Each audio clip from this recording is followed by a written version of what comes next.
नमस्कार दोस्तों, राधे राधे। तो इस लेक्चर में हम ऐसे 240 और ऐसे 250 का डिटेल में रिवीजन करेंगे। तो सबसे पहले हम ऐसे 240 का रिवीजन स्टार्ट करने जा रहे हैं। तो ऐसे 240 का नाम क्या है? Auditors responsibilities relating to fraud in an audit of financial statement. तो इसमें हम क्या सीखेंगे कि फ्रॉड से रिलेटेड ऑडिटर की क्या क्या रेस्पॉन्सिबिलिटीज है, वो हम इसमें सीखेंगे। तो देखो, स्टार्ट करते से हम सबसे पहले बता रखा है कि miss statement in financial statement, की फाइनेंशियल स्टेटमेंट में जो मिस स्टेटमेंट्स हैं, जो गलतियां हैं, वो दो कारणों से हो सकती है। किन दो कारणों से? या तो फ्रॉड के कारण हो सकती है या फिर एरर के कारण। इन दो कारणों से क्या हो सकता है? फाइनेंशियल स्टेटमेंट के अंदर क्या हो सकती हैं? गलतियां हो सकती हैं। तो ये एरर क्या है? एरर क्या ये है? अनइंटेंशनल एक्ट, ऐसा काम जो कि क्या हुआ, ऐसी गलतियां जो कि क्या हुई हैं, बाई मिस्टेक हुई हैं, अनजाने में हुई हैं, उन्हें बोला जाता है एरर। एग्जाम्पल, मान लो एक एंट्री रिकॉर्ड करनी थी 10,000 की, गलती से रिकॉर्ड करती 1,000 की, गलती से बाई मिस्टेक रिकॉर्ड करती 1,000 की, तो ये क्या हो गया? ये कहलाएगा एरर। लेकिन अब फ्रॉड क्या है? फ्रॉड होता है, fraud is an intentional act. Fraud क्या है? ये है इंटेंशनल एक्ट, ये जानबूझ के किया जाता है। और कौन करता है ये? फ्रॉड करता कौन है? उस एंटिटी के मैनेजमेंट के लोग कर सकते हैं, हो सकता है TCWG के लोग कर दे, हो सकता है कि एम्प्लॉइज कर दे, या फिर कोई थर्ड पार्टी कर दे। इसे बोला जाता है फ्रॉड, जो कि कैसे किया जाता है? ये जानबूझ के किया जाता है। मान लो अमाउंट क्या करना है, हमें 1 लाख का डालना है, 1 लाख की सेल दिखानी है, लेकिन जानबूझ के क्या दिखा दी? जानबूझ के सेल को फेक सेल्स बना के क्या कर दिया? 3 लाख की सेल दिखा दी। फेक बिल्स बना के क्या कर दी? सेल्स को 3 लाख का दिखा दिया। तो ये क्या है? फ्रॉड है। अब देखो आगे क्या लिखा है,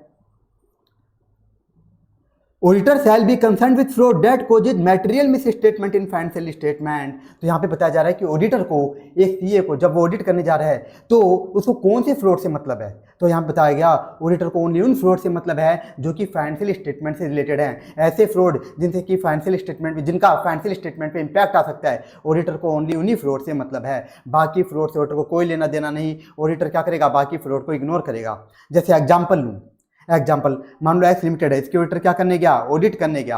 अब एक्स लिमिटेड का डायरेक्टर क्या करता है? मान लो अपनी पर्सनल लाइफ में अपने फ्रेंड के साथ फ्रॉड कर देता है, जिसका फाइनेंशियल स्टेटमेंट में कोई इंपैक्ट नहीं आ रहा। तो ऑडिटर क्या करेगा? ऐसे फ्रॉड को इग्नोर करेगा, एकदम क्या करेगा? इग्नोर करेगा। अब देखो यहां पे बता रखा है 2 types of misstatement are relevant to the auditor. यहाँ पे क्या बता रखा है? 2 टाइप्स ऑफ फ्रॉड बता रखे हैं। 2 टाइप्स ऑफ फ्रॉड जिनसे ऑडिटर को क्या होगा? मतलब होगा, जिनसे ऑडिटर को लेना देना होगा, क्योंकि उनका क्या होगा? उनका फाइनेंशियल स्टेटमेंट पे इंपैक्ट आएगा। इस कारण से 2 टाइप्स ऑफ फ्रॉड हैं जिनसे ऑडिटर को लेना देना होगा। तो वो कौन कौन से हैं? सबसे पहला है फ्रॉडुलेंट फाइनेंशियल रिपोर्टिंग। अभी क्या होते हैं अभी हम आगे देखेंगे। और दूसरा है मिस एप्रोप्रिएशन ऑफ असेट्स। अभी जो फ्रॉडुलेंट फाइनेंशियल रिपोर्टिंग है ना, ये कौन करते हैं? ये मैनेजमेंट के लोग, TCWG के लोग ये करते हैं। फ्रॉडुलेंट फाइनेंशियल रिपोर्टिंग कौन करता है? एंटिटी के मैनेजमेंट के लोग, TCWG के लोग करते हैं। और मिस एप्रोप्रिएशन ऑफ असेट्स कौन करता है? ये करते हैं जनरली एम्प्लॉइज। जनरली कौन करते हैं? एम्प्लॉइज। मैंने क्या बोला? जनरली एम्प्लॉइज करते हैं, ऐसा नहीं कि एम्प्लॉइज ही करेंगे। तो मिस एप्रोप्रिएशन ऑफ असेट्स होता क्या है? असेट्स की चोरी करना। तो हो सकता है एम्प्लॉइज कर दें, हो सकता है कि मैनेजमेंट के लोग ही क्या कर लें? असेट्स की चोरी कर ले। तो 2 टाइप्स के फ्रॉड होते हैं जिनसे ऑडिटर को लेना देना होता है। अब देखो, अब हम एक एक समझेंगे कि फ्रॉडुलेंट फाइनेंशियल रिपोर्टिंग होती क्या है, ये समझेंगे होती क्या है। अभी ऑडिटर का काम स्टार्ट नहीं हुआ, अभी तो हम बेसिक बातें देख रहे हैं। तो देखो, फ्रॉडुलेंट फाइनेंशियल रिपोर्टिंग ये क्या होती है, इसका मतलब क्या है, इसकी मीनिंग। सबसे पहले इसका मतलब है फाइनेंशियल स्टेटमेंट के अंदर जो भी अमाउंट्स आ रहे हैं, जो भी डिस्क्लोजर्स आ रहे हैं, फाइनेंशियल स्टेटमेंट के अंदर जो भी अमाउंट्स आ रहे हैं, और फाइनेंशियल स्टेटमेंट के अंदर हम क्या देते हैं? डिस्क्लोजर्स भी तो देते हैं नोट अकाउंट्स में। जो भी डिस्क्लोजर्स आ रहे हैं उनके अंदर क्या करना? मिस स्टेटमेंट करना या उनका ओमिशन करना, इसे क्या बोला जाता है? Fraudulent financial reporting. इसे कुछ एग्जाम्पल लेता हूँ। मान लो एंटिटी की एक सेल्स हुई 1 लाख की, अमाउंट का ले रहा हूँ कि अमाउंट की मिस स्टेटमेंट कैसे हो सकती है। एंटिटी की एक सेल्स क्या हुई? कितने की? 1 लाख की। एंटिटी ने क्या कर दिया? कुछ फेक बिल्स बना के 5 लाख की सेल्स और दिखा दी, फर्जी सेल्स दिखा दी। तो ये क्या है? अमाउंट का मिस स्टेटमेंट करना। और एग्जाम्पल लूँ अमाउंट का ओमिशन का एग्जाम्पल। मान लो एक एक्सपेंस हुआ 10,000 का, एक एक्सपेंस हुआ, एंटिटी का खर्चा हुआ 10,000 का। वो उस खर्चे को एंटिटी ने जानबूझ के बुक्स में रिकॉर्ड ही नहीं किया, तो ये भी क्या कहलाएगा? Fraudulent financial reporting.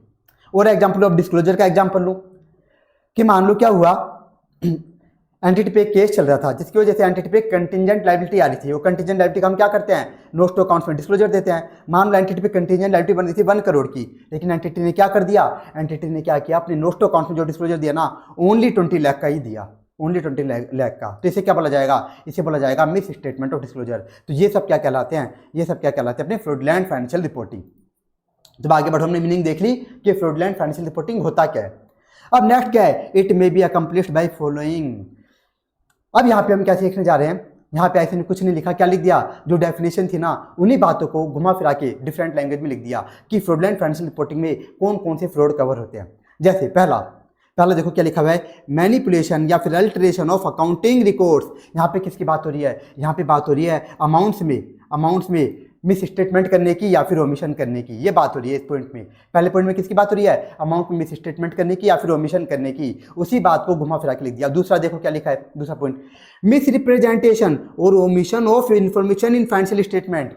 तो बताओ सेकंड पॉइंट में किसकी बात हो रही है, सेकंड पॉइंट में बात हो रही है डिस्क्लोजर को क्या करना, डिस्क्लोजर में मिस स्टेटमेंट या ओमिशन करने की। सेकंड पॉइंट में किसकी बात हो रही है, डिस्क्लोजर में मिस स्टेटमेंट या ओमिशन करने की। तो दो पॉइंट तो एकदम क्या करे, डेफिनेशन से ही उठा ली, बस उनकी लैंग्वेज डिफरेंट कर दी। अब थर्ड पॉइंट देखो, ये स्पेशल है, ये समझाता हूं मैं आपको क्या है, miss application of accounting principles. ये भी किसमें कवर होता है, फ्रॉडुलेंट फाइनेंशियल रिपोर्टिंग में। अगर एंटिटी क्या कर रही है, miss application of accounting principles कर रही है, तो ये भी क्या होगा, ये भी फ्रॉडुलेंट फाइनेंशियल रिपोर्टिंग होगा। एग्जाम्पल लूँ, एक अकाउंटिंग प्रिंसिपल होता है अपना प्रूडेंस कंसेप्ट।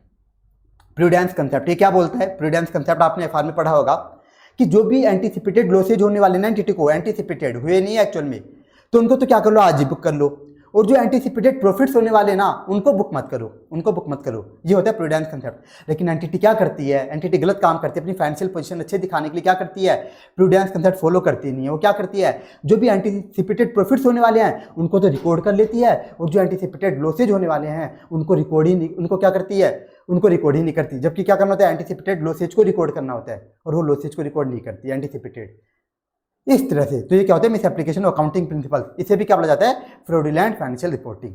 अब देखो next point, it often involve management overriding of controls. अब देखो क्या लिखा है, fraud can be committed by management overriding controls using techniques such as. अब हम क्या सीखने जा रहे हैं, आप बोलोगे सर ये क्या लिख दिया इसे, नहीं क्या मतलब है इसका, तो अब हम ये सीखने जा रहे हैं ऊपर वाली फ्रॉड है नहीं, जो हमने 3 टाइप के फ्रॉड देखे हैं कि अमाउंट्स में गलती करना, डिस्क्लोजर में गलती करना, या फिर अकाउंटिंग प्रिंसिपल्स का मिस एप्लीकेशन करना।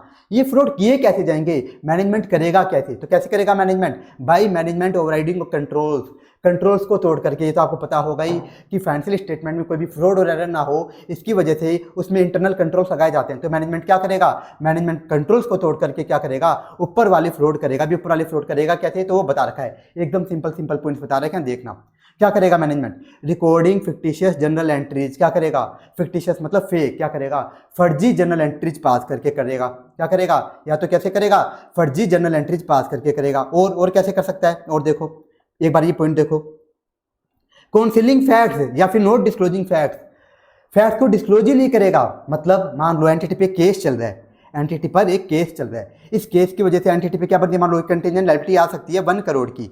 एंटिटी का क्या है, अगर मान लो एंटिटी केस हार जाए तो उस पर क्या आ सकती है, लायबिलिटी आ सकती है 1 करोड़ की। तो एंटिटी को क्या करना चाहिए, अपने नोट टू अकाउंट में क्या दिखानी चाहिए, कंटिजेंट लायबिलिटी दिखानी चाहिए 1 करोड़ की। लेकिन एंटिटी क्या करती है, इस केस को ही छुपा लेती है और नोट टू अकाउंट में कंटिजेंट लायबिलिटी दिखाती ही नहीं है। इस तरह से होता है फ्रॉड। और क्या करेगा मैनेजमेंट, कैसे कर सकता है, ओमिटिंग, एडवांसिंग और delaying the transaction in financial statement. Omit करके ट्रांजैक्शन कि कोई एक्सपेंस हुआ उसको बुक्स में रिकॉर्ड ही नहीं किया, तो ये तो मैंने पहले बता दिया था। अब देखो advancing the recognition of transaction, इसका मतलब क्या है, मान लो मैं किसका मतलब बता रहा हूं आपको, advancing the recognition of transaction की कैसे मैनेजमेंट फ्रॉड करेगा। मान लो क्या हो रखी है, एक्स लिमिटेड ने क्या कर रखा है, अपने कस्टमर के साथ कॉन्ट्रैक्ट कर रखा है नेक्स्ट ईयर सेल्स का कॉन्ट्रैक्ट कर रखा है। अब मान लो उस सेल्स के लिए एंटिटी को क्या मिल गया, एडवांस मिल गया, कुछ इसी साल क्या हो गया, कुछ रुपये एडवांस में मिल गए, आज ही मिल गए। अब एंटिटी को क्या करना, अपनी फाइनेंशियल पोजीशन अच्छी दिखानी है, तो एंटिटी क्या कर रही है, इस एडवांस को क्या दिखा रही है, जो नेक्स्ट ईयर की सेल्स के लिए भी मिला, आज ही मिल गया, उसको इसी ईयर की सेल्स दिखा रही है। इसको क्या दिखा रही है एंटिटी, इसी ईयर की सेल्स दिखा रही है। तो इस तरह से करते हैं। और फिर क्या, delaying the recognition of transaction, इसका मतलब क्या है, मान लो एंटिटी के क्या हो रहा था, इस बार बहुत ज़्यादा प्रॉफिट हो गए थे।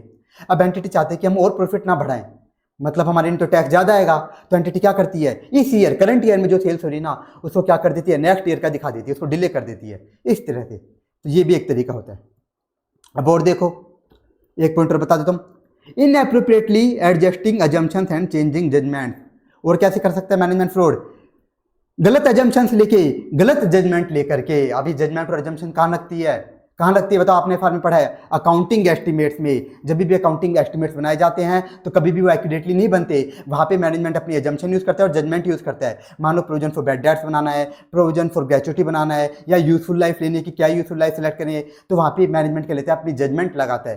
तो अगर मैनेजमेंट को क्या करना है, अपनी फाइनेंशियल पोजीशन अच्छी दिखानी है, मान लो प्रोविजन फॉर बैड डेट्स बनना चाहिए कितने का, मान लो बनना चाहिए 20 लाख का, तो मैनेजमेंट क्या करेगा, जानबूझ के गलत जजमेंट लेके क्या कर देगा, इसको मान लो बैलेंस शीट में दिखा देगा ओनली 5 लाख का। इस तरह से भी फ्रॉड होते हैं। तो ये हमने पूरा कवर कर लिया फ्रॉडलेंट फाइनेंशियल रिपोर्टिंग होता क्या है, फ्रॉडलेंट फाइनेंशियल रिपोर्टिंग होता क्या है। अब इसमें आप इसको कैसे क्वेश्चन आएगा ICAI, या तो इस तरह से पूछ लेगा कि कैसे किए जाते हैं फ्रॉडलेंट फाइनेंशियल रिपोर्टिंग और ये लाइन डाल देगा, या फिर एक तरीका और करता है ICAI इस पे क्वेश्चन पूछने के लिए, क्या करता है, इस पे क्वेश्चन पूछ लेता है sources of fraudulent financial reporting. तो जैसे ही ICAI सोर्सेज पे क्वेश्चन पूछता है ना, तो आपको पूरा का पूरा आंसर छापना पड़ता है, पूरा का पूरा। अब इसमें मैं यहाँ पे आपको निमोनिक बना देता हूँ एक रोकी, कि फ्रॉड करता कैसे है मैनेजमेंट, रोकी भाई। तो रोकी भाई में क्या क्या आएगा, recording fake general entries, omitting advancing transactions, CCA concealing facts, और ICAI इनएप्रोप्रिएटली एडजस्टिंग अजम्पशंस, इस तरह से। अब आ जाओ नेक्स्ट। तो देखो हमारे 2 टाइप्स ऑफ फ्रॉड थे जिनसे ऑडिटर को मतलब होता है, फ्रॉडलेंट फाइनेंशियल रिपोर्टिंग और मिस एप्रोप्रिएशन ऑफ असेट्स। अभी तक हमने स्टार्ट काम नहीं किया अभी तक ऑडिटर का, कि ऑडिटर क्या क्या करेगा, उसके काम को अभी तक हमने स्टार्ट ही नहीं किया। अभी तो बस बेसिक समझ रहे हम फ्रॉडलेंट फाइनेंशियल रिपोर्टिंग क्या होता है, मिस एप्रोप्रिएशन। अब देखो मिस एप्रोप्रिएशन ये सिंपल सा है। मिस एप्रोप्रिएशन क्या, ये एंटिटी की एसेट्स की चोरी करना, किसके द्वारा, एम्प्लॉइज के द्वारा, इसे क्या बोला जाता है, मिस एप्रोप्रिएशन ऑफ एसेट्स। अब इसमें क्या क्या कवर होता है, इसके अंदर क्या क्या कवर होता है, तो सबसे पहला तो यही आ गया, एसेट्स की चोरी करना, एंटिटी के एसेट्स की चोरी करना, ये कवर होता है। और भी कई सारी बातें कवर होती है। और क्या कवर होता है इसमें, देखो दूसरा, using the entities assets for personal use. अगर एम्प्लॉय क्या करे, एंटिटी के एसेट्स को अपने पर्सनल यूज में ले रहे हैं, तो वो भी इसमें कवर होता है, किसके अंदर, मिस एप्रोप्रिएशन ऑफ एसेट्स में। और क्या कवर होता है, और देखो, कोजिंग दी एंटिटी टू पे for goods and services not received. मतलब मान लो एंटिटी है कैश लिमिटेड, इसको क्या है, इसके जो बड़े लोग हैं TCW के लोग, इनको क्या है, मान लो एक एम्प्लॉय है इनका स्पेशल, उस पर ज़्यादा ही भरोसा है, उस पर क्या है, ज़्यादा ही भरोसा है। अब ये एम्प्लॉय क्या है, इस पर ज़्यादा ही भरोसा है, तो इन्होंने क्या कर रखा है, इस एम्प्लॉय को ज़्यादा ही पावर दे रखी है, ज़्यादा ही पावर। तो ये क्या करता है, कुछ भी फेक बिल्स बना लेता है, और क्या बोलता है कि देखो सप्लाई पेमेंट मांग रहा है, तो इनके लिए मुझे पेमेंट कर दो। तो सप्लायर तो एक्चुअल में है नहीं, तो सारा पेमेंट क्या करता है, ये खुद की जेब में डालता है। तो ये लिखा है, कोजिंग द एंटिटी टू पे for goods and services not received, कि ऐसे गुड्स एंड सर्विसेज के लिए पेमेंट करवा लेना जो एक्चुअल में कभी रिसीव ही नहीं हुई, मतलब फेक बिल्स बना लेना। फिर देखो लास्ट, एम्बेजलिंग रिसिप्ट्स, ये भी ऐसा ही पॉइंट है कि मान लो एक एंटिटी को क्या अपने एक एम्प्लॉय पे ज़्यादा ही भरोसा है, उसको ज़्यादा ही पावर दे रखी है, तो मान लो कोई डेटर पेमेंट भी करता है तो इसी एम्प्लॉय को करता है, इसी एम्प्लॉय को। तो मान लो क्या हुआ, इस डेटर ने एम्प्लॉय को पेमेंट किया 2000 का, तो ये एम्प्लॉय क्या करता है, 2000 का जो पेमेंट हुआ ना, उसमें क्यों क्या करता है, 1500 तो दिखा देता है कि हमको रिसीव हो गया इस डेटर से, और 500 क्या दिखा देता है, ये तो बैड डेट्स हैं, इस तरह से दिखा देता है। या फिर कुछ दिखाता ही नहीं है, मान लो 500 रुपीज़ का पेमेंट मिला, तो इसको ये पूरा का पूरा ही क्या दिखा देगा कि पूरा का पूरा क्या हो गया, बैड डेट्स हो गया, क्योंकि क्या करेगा, जो बिल्स वगैरह होंगे उनको तो छुपा देगा, उनमें गड़बड़ी कर देगा, इस तरह से। तो इस तरह से ये भी चोरी कहलाएगी। तो चोरी का मतलब ये नहीं कि एसेट्स की चोरी, तो चोरी में क्या क्या आएगा, फिजिकल एसेट्स की चोरी, और एंटिटी के एसेट्स को खुद के पर्सनल यूज में लेना, और क्या करना, फेक बिल्स बना के एंटिटी से पेमेंट मांगना, और क्या करना, जो डेटर वगैरह से पेमेंट रिसिप्ट हुई है जो है उसमें क्या करना, घोटाला करना। ये सब किस में होगा, एसेट्स की चोरी में कवर होगा। तो ये भी हमारा खत्म हुआ मिस एप्रोप्रिएशन ऑफ एसेट्स। तो अभी तक तो हमने क्या देखा, बेसिक बातें देखी हैं कि ऑडिटर को कौन से फ्रॉड से मतलब है। तो 2 टाइप्स के, फ्रॉड एंड फाइनेंशियल रिपोर्टिंग और मिस एप्रोप्रिएशन। अब ऑडिटर के काम हम स्टार्ट करेंगे। सबसे पहला आया क्या, फ्रॉड रिस्क फैक्टर्स। इसके नाम से पता चल होगा क्या है, फ्रॉड रिस्क फैक्टर्स। याद करो, फ्रॉड रिस्क, ये वर्ड हमने कहाँ पढ़ा है, ऐसे 315 में। ऐसे 315 में क्या बोलता है, ऑडिटर को क्या करना है, ऑडिटर को फ्रॉड रिस्क भी आइडेंटिफाई करनी होती है। फ्रॉड रिस्क क्या होती है, एक सिग्निफिकेंट रिस्क होती है। तो जैसे ही जहाँ पे भी ऑडिटर को क्या मिल जाती है, फ्रॉड रिस्क मिल जाती है ना, तो ऑडिटर को वहाँ पे मेहनत ज़्यादा करनी होती है। ये कौन बताता है, ये बताता है ऐसे 315 एंड ऐसे 330, ये बात बताते हैं कि ऑडिटर को फ्रॉड रिस्क आइडेंटिफाई करनी है। जहाँ पे भी इसको फ्रॉड रिस्क मिल गई, क्योंकि वो क्या है, एक सिग्निफिकेंट रिस्क, तो वहाँ पे ऑडिटर को मेहनत ज़्यादा करनी है। तो ये स्टूडेंट के मन में एक डाउट आता है कि सर ऑडिटर फ्रॉड रिस्क का पता कैसे लगाएगा कि एक एंटिटी के अंदर यहाँ पे फ्रॉड रिस्क है, इस असर्शन में फ्रॉड रिस्क है, तो ऑडिटर पता कैसे लगाएगा, ये बातें फ्रॉड रिस्क का पता कैसे लगाएगा। तो वही हम सीखने जा रहे हैं, ऑडिटर फ्रॉड रिस्क का कैसे पता लगाएगा कि एक एंटिटी में ऑडिट करने आया हूँ, उसके कहाँ पर कौन से एरिया में फ्रॉड रिस्क है, कैसे पता लगाएगा, वही हम सीखने जा रहे हैं। तो फ्रॉड रिस्क का मतलब क्या होता है, ऐसे इवेंट और कंडीशन जिनसे ऑडिटर को क्या मिल जाती है, इंडिकेशन मिल जाती है। ये इंडिकेशन मिल जाती है कि यहाँ पे तो क्या है, फ्रॉड रिस्क है, यहाँ पे तो क्या है, फ्रॉड होने के चांस है, यहाँ पे तो क्या है, फ्रॉड होने के चांस, उसी क्या बोला जाता है, फ्रॉड रिस्क फैक्टर्स। अब देखो क्या लिखा है, fraud risk factors are classified according to 3 condition. Fraud risk factor को क्लासिफाई किया गया है 3 कंडीशन में, क्या क्या, incentive pressure, opportunity and attitude rationalization. अब आप लोग इसका मतलब क्या है, तो इसमें ये बताया जा रहा है कि फ्रॉड क्यों करे जाते हैं, 3 कारणों से।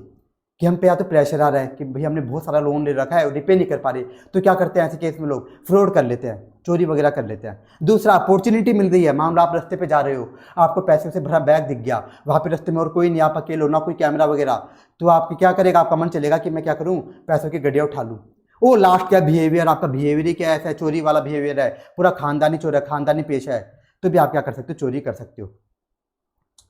अब देखो, अब हम मेन चीज देखने जा रहे हैं, क्या, examples of fraud risk factors relating to fraudulent financial reporting. अब हम ऑडिटर का काम देखने जा रहे हैं, मतलब क्या देखने जा रहे हैं हम, वो इवेंट्स कंडीशन देखने जा रहे हैं, ध्यान से सुनना, वो इवेंट कंडीशन जिससे ऑडिटर को ये इंडिकेशन मिल जाएगी, यहाँ पे तो क्या है कि यहाँ पे तो फ्रॉडुलेंट फाइनेंशियल रिपोर्टिंग होने के चांस ज़्यादा है, मतलब यहाँ पे फ्रॉडुलेंट फाइनेंशियल रिपोर्टिंग की रिस्क है, यहाँ पे क्या है, फ्रॉड की रिस्क है। वो कौन से फ्रॉड की, फ्रॉडुलेंट फाइनेंशियल रिपोर्टिंग की रिस्क है, वो इवेंट कंडीशन हम देखने जा रहे हैं, वो देखने जा रहे हैं, उनके एग्जाम्पल्स। सबसे पहला इंसेंटिव प्रेशर, कि प्रेशर के कारण क्यों फ्रॉड हो सकते हैं, उसके रिस्क देखने जा रहे हैं। कि ऑर्डर को कोई इवेंट कंडीशन मिला जिस ऑर्डर को क्या मिल जाएगी, इंडिकेशन मिल जाएगी कि यहाँ पे तो हो सकता है कि मैनेजमेंट के प्रेशर के कारण मैनेजमेंट क्या कर ले, फ्रॉडलेंट फाइनेंशियल रिपोर्टिंग कर ले, उसको एक इंडिकेशन मिल जाएगी, गारंटी नहीं होगा कि गारंटी फ्रॉड हो रहा है, ऑर्डर को एक इंडिकेशन मिल जाएगी। जैसे एग्जाम्पल लेता हूँ मैं, कुछ इसके एग्जाम्पल दिखाता हूँ, और ये देखो, ये हम एग्जाम्पल देखने जा रहे हैं, यहाँ पे देखो कई सारे एग्जाम्पल लिखे हैं, और ऐसा नहीं कि सिर्फ इतने ही एग्जाम्पल होंगे, ये हजारों में हो सकते हैं, एकदम हजारों में। तो मैं यहाँ पे कुछ एग्जाम्पल आपको समझाऊंगा, क्योंकि कुछ भी हो सकते हैं, फिर ये भी बता दूंगा कि ऐसे पे क्वेश्चन कैसे पूछ सकते हैं। तो देखो अब एग्जाम्पल्स, आप पहले ये देखो, ऑडिटर ऑडिट करने गया लिमिटेड के, ऑडिटर ने वहाँ पे क्या देखा, ऑडिटर ने देखा यहाँ पे क्या हो रहा है, significant decline in customer demand. Auditor ने देखा कि सैक्स लिमिटेड की क्या हुई है, पिछले सालों से कस्टमर डिमांड बहुत ज़्यादा गिर गई है, इसके कस्टमर्स को छोड़ के चले गए हैं, ऑडिटर ने ये बात देखी। तो ऑडिटर को क्या मिल जाएगी, यहाँ पे एक इंडिकेशन मिल जाएगी। अब इंडिकेशन क्यों मिलेगी, देखो सिर्फ इंडिकेशन मिलेगी, इससे फ्रॉड का कोई लेना देना नहीं है कि गारंटी फ्रॉड हो गई, इंडिकेशन मिलेगी। ऑडिटर को ये इंडिकेशन मिलेगी, यहाँ पे तो क्या होगा कि एंटिटी के क्या हो गया एंटिटी के जो कस्टमर थे ना, छोड़ के चले गए कई सारे कस्टमर्स, तो यार नहीं क्या हो रहा है, एंटिटी पे प्रेशर आ रहा है, तो एंटिटी क्या कर सकती है, एंटिटी अपनी फेक सेल्स वगैरह दिखा सकती है। हो सकता है एंटिटी क्या करे, इन्वेस्टर से इन्वेस्टमेंट लेने के लिए क्या कर दे, फेक सेल्स वगैरह दिखा दे। इस तरह से ऑडिटर को क्या मिल जाएगी, इंडिकेशन मिल जाएगी कि यहाँ पे क्या हो सकता है कि मैनेजमेंट क्या करे, प्रेशर की वजह से क्या कर ले, फ्रॉडलेंट फाइनेंशियल रिपोर्टिंग करे, ऑडिटर को ये इंडिकेशन मिलेगी। एक और एग्जांपल बता देता हूँ, ऑडिटर ने देखा कि क्या आ रहे हैं, न्यू रेगुलेटरी रिक्वायरमेंट्स आ रही है। ऑडिटर ने क्या देखा कि जिस एंटिटी में ऑडिट करने आए हो ना, इस पे न्यू लॉज एंड रेगुलेशन कुछ एप्लीकेबल हो रहे हैं, और वो लॉज एंड रेगुलेशन ऐसे हैं जिससे कि एंटिटी के प्रॉफिट्स को इम्पैक्ट हो सकता है।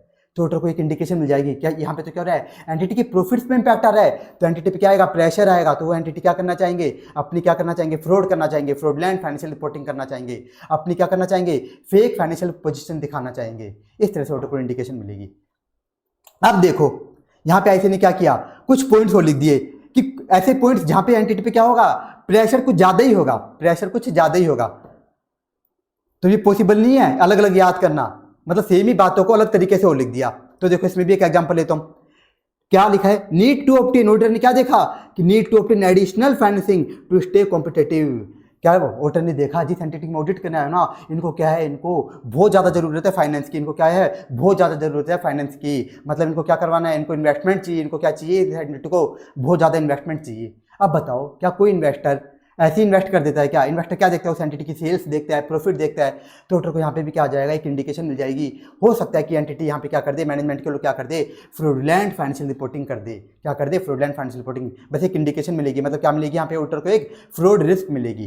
तो ऑडिटर को मेहनत ज़्यादा करनी होगी, चेक करना होगा यहाँ पे कि एक्चुअल में फ्रॉड हुआ है कि नहीं, इस तरह से। फिर देखो यहाँ पे ऐसे ने क्या किया, एक और एक्स्ट्रा टॉपिक बना दिया, क्या, पर्सनल फाइनेंशियल सिचुएशन की ऐसे केसेस देखने जा रहे हैं, ऐसे एग्जांपल जहां पे मैनेजमेंट अपनी पर्सनल फाइनेंशियल सिचुएशन के कारण क्या कर दे, उस पर प्रेशर आ रहा हो, उसके कारण वो क्या कर दे, फ्रॉडलेंट फाइनेंशियल रिपोर्टिंग कर दे, पर्सनल फाइनेंशियल सिचुएशन के कारण। इसका एक एग्जांपल लेता हूं, यहाँ पे क्या लिखा है, compensation being contingent upon achieving aggressive targets, मतलब यहाँ पे बात हो रही है इंसेंटिव की। मान लो TCWG ने मैनेजमेंट को बोला, क्या बोला मैनेजमेंट को, कि तुम एक पर्टिकुलर सेल्स को अगर अचीव कर लोगे ना, तो हम क्या करेंगे, तुमको अच्छी कंपनसेशन देंगे। तो इससे क्या होगा, मैनेजमेंट को लालच आएगा, और ऑडिटर को यहाँ पे क्या मिल जाएगी, इंडिकेशन मिल जाएगी। हो सकता है कि मैनेजमेंट क्या कर दे, इंसेंटिव के चक्कर में क्या कर दे, फेक सेल्स दिखा दे, इस तरह से। तो इस तरह से बहुत सारे एग्जांपल हो सकते हैं, हजारों में हो सकते हैं। तो मैंने यहाँ पे आपको कुछ एग्जांपल दे दिए, एक बार मैं बता भी देता हूँ, उनको याद कैसे करना है आगे वाले पॉइंट बताने से पहले। तो देखो इस पर ऐसे क्वेश्चन पूछता है ना, तो मोस्टली तो वो एमसीक्यू पूछेगा। एमसीक्यू में क्या करेगा, कोई भी पॉइंट दे देगा, मान लो ये पॉइंट दे दिया, need to obtain additional depth, तो पूछेगा ये किसका पॉइंट है, ये अपॉर्चुनिटी वाले का पॉइंट है, एटीट्यूड वाले का, या इंसेंटिव प्रेशर का है, तो आप बताओगे इंसेंटिव प्रेशर का है। और फिर ये भी पूछेगा कि फ्रॉडलेंट फाइनेंशियल रिपोर्टिंग का है या मिसएप्रोप्रिएशन ऑफ एसेट्स का, तो आप बताओगे इस केस में किसके चांस ज़्यादा होंगे, फ्रॉडलेंट फाइनेंशियल रिपोर्टिंग के चांस ज़्यादा होंगे, मिसएप्रोप्रिएशन ऑफ एसेट्स के चांस नहीं होंगे। ऐसे केस में एसेट्स की चोरी के चांस नहीं होंगे, किस चीज़ के होंगे, फ्रॉडलेंट फाइनेंशियल रिपोर्टिंग। इस तरह से आपको बताना होगा एमसीक्यू पर्पस से, मतलब इनको आपको क्या करना है, बस रीड करना है। और अगर कोई याद भी करना चाहे, क्योंकि कभी ऐसे एक तरह से और पूछ सकता है क्वेश्चन, डायरेक्टली पूछ सकता है, एग्जाम्पल बता दो fraud risk factors relating to fraudulent financial reporting. तो इसमें आपको क्या करना रहेगा, इसमें आपको इंसेंटिव, अपॉर्चुनिटी और एटीट्यूड तीनों लिखने पड़ेंगे, ये तीनों नाम लिखने पड़ेंगे, और इनके अंदर के एक एक दो दो पॉइंट लिखने होंगे, एक एक दो दो। तो आप याद करना चाहो तो बस कितने पॉइंट याद करना है इनमें, 1 से 2 पॉइंट। रीड सारे करने हैं एमसीक्यू पर्पस से, और याद कितने करने हैं, 1 से 2 पॉइंट सबके अंदर, बस इतना करना है आपको। तो इंसेंटिव वाला मैंने आपको पूरा समझा दिया और ये बता दिया कि क्वेश्चन कैसे आ सकते हैं। अब आगे बढ़ो। अपॉर्चुनिटी कि कोई इवेंट कंडीशन देख करके ऑडिटर को लग रहा है कि यहाँ पे तो क्या है, मैनेजमेंट के पास अपॉर्चुनिटी है कि वो क्या कर ले, मैनेजमेंट के पास अपॉर्चुनिटी है कि वो क्या कर ले, फ्रॉडलेंट फाइनेंशियल रिपोर्टिंग कर ले। तो ऑडिटर को क्या मिल जाएगी, यहाँ पे भी फ्रॉड रिस्क मिल जाएगी, तो ऑडिटर को मेहनत करनी होगी। तो देखो ये अपॉर्चुनिटी वाले एग्जाम्पल क्या क्या हो सकते हैं, एकदम लॉजिकल लिखा। ऑडिटर को क्या मिली, सिग्निफिकेंट रिलेटेड पार्टी ट्रांजेक्शन मिली। ऑडिटर ने देखा जिस एंटिटी की ऑडिट करने आए हो ना, ये क्या करिए, बहुत बड़े बड़े अमाउंट में खूब सारी क्या कर रही है, रिलेटेड पार्टी के साथ ट्रांजेक्शन कर रही है। और ये बात मैंने आपको बार बार बताई है कि जब भी रिलेटेड पार्टी के साथ ट्रांजैक्शन होती है ना, तो वहाँ पे फ्रॉड करने के लिए बहुत अच्छी अपॉर्चुनिटी होती है। हम आराम से क्या कर सकते हैं, बिल्स में घपला कर सकते हैं। जब भी हम क्या करें, रिलेटेड पार्टी के साथ ट्रांजैक्शन कर रहे हैं, वहाँ पे हम कुछ भी आराम से क्या कर सकते हैं, अमाउंट को बढ़ा सकते हैं, कम कर सकते हैं, जैसा हम चाहें। इस कारण से वोटर को यहाँ पे क्या मिल जाएगी, फ्रॉड रिस्क। एक एग्जाम्पल और ले लेता हूँ। वोटर ने क्या देखा कि significant branch operation in tax haven jurisdiction. वोटर ने देखा कि जिस एंटिटी में ऑडिट करने आए हैं वो क्या कर रही है, अपनी एक ब्रांच के साथ, जो कि कहाँ पर है, टैक्स हेवन जुरिडिक्शन, मतलब जहाँ पे कोई टैक्स लगता ही नहीं, जैसे दुबई। वो क्या कर रही है, जिस एंटिटी में ऑडिट करने आया हूँ वो अपनी ऐसी ब्रांच जो कि कहाँ पर है, टैक्स हेवन जुरिडिक्शन में, उसके साथ क्या कर रही है, बहुत बड़ी बड़ी ट्रांजेक्शन कर रही है। तो यहाँ पे ऑडिटर को क्या मिल जाएगी, यहाँ पे भी ऑडिटर को फ्रॉड रिस्क मिल जाएगी। क्यों, क्योंकि एंटिटी क्या कर सकती है, यहाँ पे आराम से अपने प्रॉफिट्स को क्या कर सकती है, इस दुबई वाली ब्रांच में शिफ्ट कर सकती है। क्या कर सकते हैं, अपने प्रॉफिट्स को दुबई वाली ब्रांच में शिफ्ट कर सकती है, ताकि एंटिटी का आराम से क्या बच जाए, टैक्स बच जाए। इस तरह से एंटिटी फ्रॉड कर सकती है। तो ये भी कंप्लीट हो गया अपॉर्चुनिटी। अब हम देख लेते हैं लास्ट, एटीट्यूड रैशनलाइजेशन। बिहेवियर देख के, कि ऑडिटर को बिहेवियर देख के क्या लग जाएगा कि यहाँ पे तो क्या है, फ्रॉड रिस्क है, वो भी कौन सी वाली, फ्रॉडलेंट फाइनेंशियल रिपोर्टिंग वाली रिस्क है। तो देखो बिहेवियर का एग्जांपल देखो। सबसे पहला ऑडिटर ने देखा क्या है, जिस एंटिटी को ऑडिट करने आया हूँ, known history of violation of laws and regulations, कि एंटिटी तो बदनाम है, ये क्या करते हैं, लॉज एंड रेगुलेशन तो कंप्लाइंस करते नहीं है, बदनाम है। तो यहाँ पे ऑडिटर क्या मानेगा, यहाँ पे फ्रॉड रिस्क मानेगा, और यहाँ पे क्या करेगा, अच्छे से चेकिंग करेगा, ज़्यादा मेहनत करेगा। एक और एग्जाम्पल देखो, management failing to remedy known significant deficiencies in internal control, कि जो मैनेजमेंट के लोग हैं इस एंटिटी के, उनको बताने के बाद भी कि आपके यहाँ पे कंट्रोल्स बेकार है, इनको इंप्रूव कर लो, फिर भी वो क्या करते हैं, जानबूझ के उन कंट्रोल्स को इंप्रूव करते ही नहीं है, कंट्रोल्स को सही करते ही नहीं है, कंट्रोल सही करवाते ही नहीं है। तो ऑडिटर को इंडिकेशन मिल जाएगी ये क्या कर रहा है मैनेजमेंट, उसका बिहेवियर क्या है, ऐसे चोरी वाला है, वो जानबूझ के कर रहा है ताकि वो क्या कर सके, चोरी कर सके, ताकि वो क्या कर सके, फ्रॉडलेंट फाइनेंशियल रिपोर्टिंग कर सके। इस कारण से मैनेजमेंट क्या है, फ्रॉडिया, उसको क्या मिल जाएगा कि यहाँ पे तो मैनेजमेंट का बिहेवियर क्या है, फ्रॉडिया वाला, तो ऑडिटर को फ्रॉड रिस्क मिल जाएगी। यहाँ पे भी हो सकता है कि मैनेजमेंट क्या कर रहा हो, फ्रॉड कर रहा हो। और एग्जाम्पल लेता हूँ, ऑडिटर ने क्या देखा, रिलेशनशिप बिटवीन मैनेजमेंट और auditor is strain due to following. जैसे एग्जाम्पल लूँ कि मैं क्या कर रहा है मैनेजमेंट, रेस्ट्रिक्शंस ऑन ऑडिटर, क्या कर रहा है, date limit access to people और इन्फॉर्मेशन। मैनेजमेंट क्या कर रहा है, ऑडिटर पे लिमिटेशन लगाया जा रहा है, उसका बिहेवियर अच्छा नहीं है मैनेजमेंट को। ऑडिटर ने क्या देखा, मैनेजमेंट का बिहेवियर अच्छा नहीं है, मुझे काम ही नहीं करने दे रहा, मुझको एविडेंस नहीं लेने दे रहा, मेरे को अगर मान लो एंटिटी के अंदर किसी से बात करनी है, मेरे को किसी से बात करनी है, तो मैनेजमेंट मुझको बात ही नहीं करने दे रहा, किसी लोगों से इन्फॉर्मेशन नहीं लेने दे रहा, तो ऑडिटर को क्या पता लगेगा, इस मैनेजमेंट को तो बिहेवियर ही खराब है। और यहाँ से इसको ऑडिटर को क्या मिल जाएगी, इंडिकेशन मिल जाएगी कि हो सकता है कि मैनेजमेंट क्या कर रहा हो, कुछ फ्रॉडलेंट फाइनेंशियल रिपोर्टिंग कर रहा हो, कुछ फ्रॉड कर रहा हो, जिस कारण से क्या कर रहा है, मुझको एविडेंस वगैरह नहीं लेने दे रहा, मुझे परेशान कर रहा है। इस तरह से, तो इस तरह से बहुत सारे एग्जाम्पल्स हो सकते हैं। मैंने बता दिया कि इसमें ऐसे कैसे क्वेश्चन पूछ सकते हैं, तो एमसीक्यू, और या फिर क्वेश्चन पूछेगा तो आपको एक एक दो दो पॉइंट याद करने और फिर वो लिख देना बना के, एक्स्ट्रा पॉइंट्स आपको लिखने तो और बना के लिख देना, क्योंकि कुछ भी हो सकते हैं इनके अंदर, बहुत सारे पॉइंट्स आ सकते हैं, बहुत सारे। तो ये हमने कंप्लीट कर लिया क्या, examples of fraud risk factor relating to fraudulent financial reporting की वही इवेंट्स कंडीशन जिससे वही इवेंट और कंडीशन जिससे ऑडिटर को क्या मिलेगी, इंडिकेशन मिलेगी कि यहाँ पे तो क्या हो सकती है, फ्रॉडुलेंट फाइनेंशियल रिपोर्टिंग होने के चांस है। अब हम क्या देखने जा रहे हैं, अब हम देखने जा रहे हैं examples of fraud risk factor related to misappropriation of assets की वो इवेंट और कंडीशन जिससे ऑडिटर को क्या मिलेगी, इंडिकेशन मिलेगी कि यहाँ पे तो क्या है, असेट्स की चोरी होने के चांस ज़्यादा है। यहाँ पे क्या फ्रॉड रिस्क का कौन सी वाली फ्रॉड रिस्क, असेट्स की चोरी होने वाली रिस्क ज़्यादा है। तो देखो इसके अब इसमें इंसेंटिव और प्रेशर के कारण कौन से हो सकते हैं। पहला पर्सनल फाइनेंशियल ऑब्लिगेशन। अब बताओ मैंने क्या बताया था, सबसे पहले तो ये याद करो कि मिस एप्रोप्रिएशन ऑफ असेट्स का मतलब क्या है, चोरी करना। और मिस एप्रोप्रिएशन ऑफ असेट्स करता कौन है, जनरली एम्प्लॉइज, लेकिन मैनेजमेंट भी कर सकते हैं। तो मान लो एक एग्जांपल है तो मैनेजमेंट का, कि मैनेजमेंट पे क्या रही है, पर्सनल फाइनेंशियल ऑब्लिगेशन आ रही है। मान लो मैनेजमेंट क्या एक्स लिमिटेड है, इसका एक मैनेजमेंट का बंदा है, मैनेजमेंट का बंदा, इसने बहुत बड़े अमाउंट का लोन ले रखा है, ओके, लेकिन अब मान लो लोन रिपे नहीं कर पा रहा, लोन रिपे नहीं कर पा रहा, इसको क्या करना है, अपने पर्सनल लोन को क्या करना है, इसको अपने पर्सनल लोन को रिपे करना है। तो बताओ क्या इसको अपने पर्सनल लोन को अगर रिपे करना है तो क्या फ्रॉडुलेंट फाइनेंशियल रिपोर्टिंग से इसका काम हो जाएगा क्या, उससे नहीं होगा। इसको क्या करना पड़ेगा, इसको चोरी करनी पड़ेगी, इसको क्या करना पड़ेगा, इसको चोरी करनी पड़ेगी। तो जैसे ही ऑडिटर ने देखा कि यहाँ पे मैनेजमेंट पे एम्प्लॉय पे क्या आ रही है, पर्सनल फाइनेंशियल ऑब्लिगेशन है, तो ऑडिटर को एक इंडिकेशन मिल जाएगी। हो सकता है कि ये मैनेजमेंट के लोग या फिर ये एम्प्लॉइज जिन पे पर्सनल फाइनेंशियल ऑब्लिगेशन आ रही है क्या कर ले, ये असेट्स की चोरी कर ले, एक इंडिकेशन मिल जाएगी। जरूरी नहीं है कि चोरी करे ही, लेकिन एक इंडिकेशन मिलेगी। और एक और एग्जाम्पल लूँ, adverse relationship between entity and employees, की एंटिटी के उनके एम्प्लॉइज के जो संबंध है वो अच्छे नहीं चल रहे। क्यों, जैसे example future employee layoff, कि एंटिटी क्या करने वाली है, एंटिटी अपने एम्प्लॉइज को क्या करने वाली है, जॉब से निकालने वाली है, ये बात एम्प्लॉइज को पता है। तो एम्प्लॉइज क्या रहेंगे, अपने एंटिटी से दुखी रहेंगे, उन पे क्या आएगा बताओ, प्रेशर आएगा। यहाँ पे किसकी बात हो रही है, प्रेशर की, क्या आएगा, एम्प्लॉइज पे प्रेशर आएगा कि भाई हमको जॉब से निकाल दिया जाएगा। तो वो क्या कर सकते हैं, ऐसे केस में एम्प्लॉइज क्या कर सकते हैं, चोरी कर सकते हैं, असेट्स की चोरी। तो ऑडिटर को यहाँ पे भी एक इंडिकेशन मिल जाएगी। अब और एग्जांपल है तुम अपॉर्चुनिटी के, अपॉर्चुनिटी का एग्जांपल देखो। ऑडिटर ने क्या देखा, जब ऑडिटर ऑडिट कर रहा था उसने देखा कि जिस एंटिटी में ऑडिट कर रहा हूं ना, यहाँ पे जो इन्वेंट्री वगैरह क्या एकदम स्मॉल साइज की, एकदम छोटी छोटी साइज की, जिनको जेब में भी डाल लो, वो उनकी वैल्यू क्या है, लेकिन उनकी वैल्यू अच्छी है। छोटी छोटी साइज की इन्वेंट्री है लेकिन अच्छी वैल्यू की, हाई वैल्यू की है। तो ऐसे केस में ऑडिटर को क्या मिल जाएगी, इंडिकेशन मिल जाएगी कि यहाँ पे तो क्या हो सकता है, यहाँ पे तो फ्रॉड के चांस ज़्यादा है। वो भी कौन से वाले, चोरी वाले फ्रॉड के, मिस एप्रोप्रिएशन ऑफ असेट्स के। और दूसरा ऑडिटर ने क्या देखा कि जिस एंटिटी में ऑडिट कर रहा हूं यहाँ पे क्या कंट्रोल्स एकदम वाहियात हैं, कंट्रोल्स क्या है, एकदम वाहियात हैं, एकदम बेकार, कंट्रोल्स है ही नहीं। मतलब जैसे एग्जांपल लूँ, देखो लिखे भी यहाँ पे कुछ examples, inadequate segregation of duties, कि यहाँ पे एंटिटी क्या कर रही है, सही से काम बांटती नहीं है। जैसे एग्जांपल लेता हूँ कि एंटिटी ने क्या कर रखा है, एक एम्प्लॉई है, इसको ही क्या दे रखा है, सारा काम दे रखा है। ये क्या करता है, ये क्या करता है, इन्वेंट्री की रिकॉर्डिंग करता है, ये इन्वेंट्री को रिकॉर्ड कर लेता है, ये इन्वेंट्री की कस्टडी रखता है, पूरा संभालता है, इन्वेंट्री की कस्टडी भी इसके पास है, और ये इन्वेंट्री का डिस्पैच वगैरह करता है जब सेल्स वगैरह होती है। तो बताओ जब इस एम्प्लॉय के पास इतनी पावर है, इतने ज़्यादा गंदे कंट्रोल है, तो क्या कर सकता है, आराम से ये एम्प्लॉय आराम से क्या कर सकता है, आपके इन्वेंट्री की चोरी कर सकता है, आराम से कर सकता है। तो यहाँ पे ऑडिटर को क्या मिल जाएगी, यहाँ पे ऑडिटर को फ्रॉड रिस्क मिल जाएगी। कौन सी वाली, मिस एप्रोप्रिएशन ऑफ असेट्स वाली फ्रॉड की यहाँ पे ऑडिटर को रिस्क मिल जाएगी। तो ऑडिटर यहाँ पे ज़्यादा मेहनत करेगा ये चेक करने के लिए कि एक्चुअल में फ्रॉड हुआ है कि नहीं, क्योंकि यहाँ पे ऑडिटर को इंडिकेशन मिल जाएगी। अब आप बोलोगे सर ये इंटरनल कंट्रोल्स क्या क्या हो सकते हैं, बहुत सारे एग्जांपल दे रखे हैं, बहुत सारे। अभी इंटरनल कंट्रोल्स क्या क्या होते हैं, क्या क्या होने चाहिए, ये सब हम कहाँ देखते हैं, risk assessment and internal control नाम से एक चैप्टर, वहाँ पे डिटेल में देखते हैं। और ये बहुत सारे हो सकते हैं, यहाँ पे ऐसे नहीं 10-15 लिखे हैं, 10 एक लिखे हैं, तो ये बहुत सारे हो सकते हैं। एक दो और समझा देता हूँ, जैसे मैंने बताया है एग्रीगेशन ऑफ ड्यूटीज वाला, और बताता हूँ। ऑडिटर ने देखा कि यहाँ पे क्या एंटिटी की जिसकी मैं ऑडिट कर रहा हूँ, ये अपने असेट्स की सही से रिकॉर्डिंग ही नहीं करते, सही से रिकॉर्डिंग नहीं करते। तो क्या कर सकते हैं, एम्प्लॉइज आराम से इनके असेट्स की चोरी कर सकते हैं, इन असेट्स की।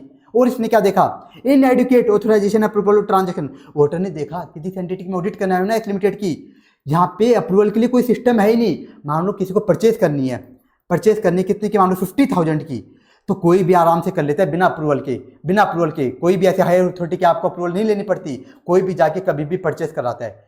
तो ऐसे केस में क्या होगा, ऐसे केस में आराम से चोरी करने के चांस बहुत ज़्यादा होंगे, चोरी के चांसेस बहुत ज़्यादा होंगे। तो इस तरह से इंटरनल कंट्रोल्स के एग्जांपल बहुत सारे हो सकते हैं। तो यहाँ पे आईसीए ने कई सारे दिए, अगर याद करना चाहो आप कि कंट्रोल्स कौन कौन से हैं तो इनके 3 पॉइंट्स कर लेना। वैसे ना के बराबर चांस है इसके आने के, याद करना भी चाहो तो बस 3 पॉइंट्स। और वैसे मैंने बता ही रखा है कितने पॉइंट याद करने, अंदर आपको एक एक 2-2 पॉइंट याद करने। लास्ट और देख लो, बिहेवियर देख के ऑडिटर क्या करने गया, ऑडिट करने गया एक्स लिमिटेड की, वहाँ पे उसने देखा कि जो एम्प्लॉइज है ना, इनका बिहेवियर क्या है, एकदम गंदा है। ये क्या करते हैं, एंटिटी को हमेशा अपनी एंटिटी को गाली देते रहते हैं, मैनेजमेंट के लोगों को, TCWG को, इनका बिहेवियर खराब है। तो इसे ऑडिटर को क्या मिल जाएगी, एक इंडिकेशन मिल जाएगी। क्या इंडिकेशन मिल जाएगी कि इन एम्प्लॉइज का तो क्या है, अपनी एंटिटी के लोगों के प्रति बिहेवियर एकदम खराब है। तो क्या कर सकते हैं, हो सकता है कि ये लोग क्या कर रहे हो, चोरी भी कर रहे हो। तो बस एक इंडिकेशन मिलेगी, ये नहीं मानेगा कि गारंटी फ्रॉड है, एक इंडिकेशन मिलेगी। और एक और एग्जांपल लूँ, changes in life style. Auditor ने देखा कि इनकी लाइफ स्टाइल में एकदम चेंजेस है, जो एम्प्लॉयज हैं ये क्या करते हैं, ब्रांड वाली घड़ियाँ पहनते हैं, इस तरह से ऑडिटर ने देखा, तो उसको क्या मिल जाएगी, ऑडिटर को इंडिकेशन मिल जाएगी। हो सकता है कि लोग क्या करें, चोरी कर रहे हो, सिर्फ इंडिकेशन मिलेगी इस तरह से। तो इस तरह से ऑडिटर को इंडिकेशन मिलेगी, इस तरह से ऑडिटर को पता लगेगा कि फ्रॉड रिस्क कहाँ कहाँ पर है। इस तरह से ऑडिटर का पता लगाता है फ्रॉड रिस्क का, इस तरह से ऑडिटर को पता लगाना होता है। तो ये टॉपिक भी हमारा कंप्लीट हुआ, मैंने बता दिया यहाँ पे क्या याद करना है, पहले ही बता दिया। अब आ जाओ नेक्स्ट टॉपिक पर, रेस्पॉन्सिबिलिटीज ऑफ TCWG मैनेजमेंट और auditor in case of fraud, की ऑडिटर की और TCWG मैनेजमेंट की क्या रेस्पॉन्सिबिलिटी है फ्रॉड के केस में।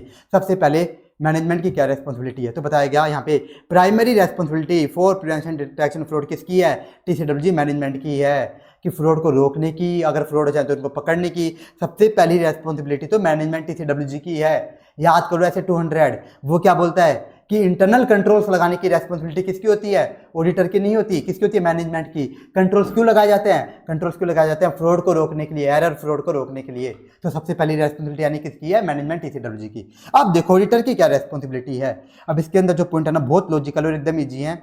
इसमें कौन से पॉइंट लिखा है इसने, कुछ पॉइंट ऐसे 200 के लिख दिए, ऐसे 315 के लिख दिए कुछ, और कुछ ऐसे 330 के लिख दिए ऑडिटर की रेस्पॉन्सिबिलिटी में। तो सबसे पहले यहाँ पे ऐसे लिखा है 200 के पॉइंट्स, यहाँ से लेकर यहाँ तक ऐसे 200 के, देखो क्या क्या लिखा है। तो बताओ ऐसे 200 क्या बताता है, ऑडिटर की रेस्पॉन्सिबिलिटी बताता है। क्योंकि सबसे पहले तो हमें ये पता होना चाहिए क्या फ्रॉड को लेकर के ऑडिटर की कोई रेस्पॉन्सिबिलिटी है या फिर नहीं, पहले तो यही पता होना चाहिए, उसके बाद ही तो ऑडिटर मेहनत करेगा। तो ऐसे 200 क्या बोलता है, ऐसे 200 बोलता है कि ऑडिटर का काम क्या है, ऑडिटर का काम क्या है, फाइनेंशियल स्टेटमेंट पे ये रीजनेबल एश्योरेंस देना, ये रीजनेबल एश्योरेंस देना कि जो फाइनेंशियल स्टेटमेंट है वो क्या है, वो क्या है, मटेरियल मिस स्टेटमेंट से एकदम फ्री है। ये रीजनेबल एश्योरेंस देना कि फाइनेंशियल स्टेटमेंट क्या है, एकदम ट्रू एंड फेयर है, उनमें कोई भी मटेरियल मिस स्टेटमेंट नहीं है। अब बताओ फाइनेंशियल स्टेटमेंट के अंदर मटेरियल मिस स्टेटमेंट किन कारणों से आती है, दो कारणों से आती है, फ्रॉड या फिर एरर, सिर्फ दो कारणों से। यानी इसका मतलब क्या है, ऐसे 200 क्या बोलना चाह रहा है, ऑडिटर को ये देखना पड़ेगा फाइनेंशियल स्टेटमेंट के अंदर कोई एरर तो नहीं है या फिर कोई फ्रॉड की वजह से कोई मिस स्टेटमेंट तो नहीं है ना। यानी ऑडिटर को क्या करना है, ऑडिटर को फ्रॉड को भी पकड़ना होगा। ये कौन बता रहा है, ऐसे 200 बता रहा है। अब देखो नेक्स्ट पॉइंट क्या लिखा, due to inherent limitation of audit there is unavoidable risk that some material misstatement may not be detected.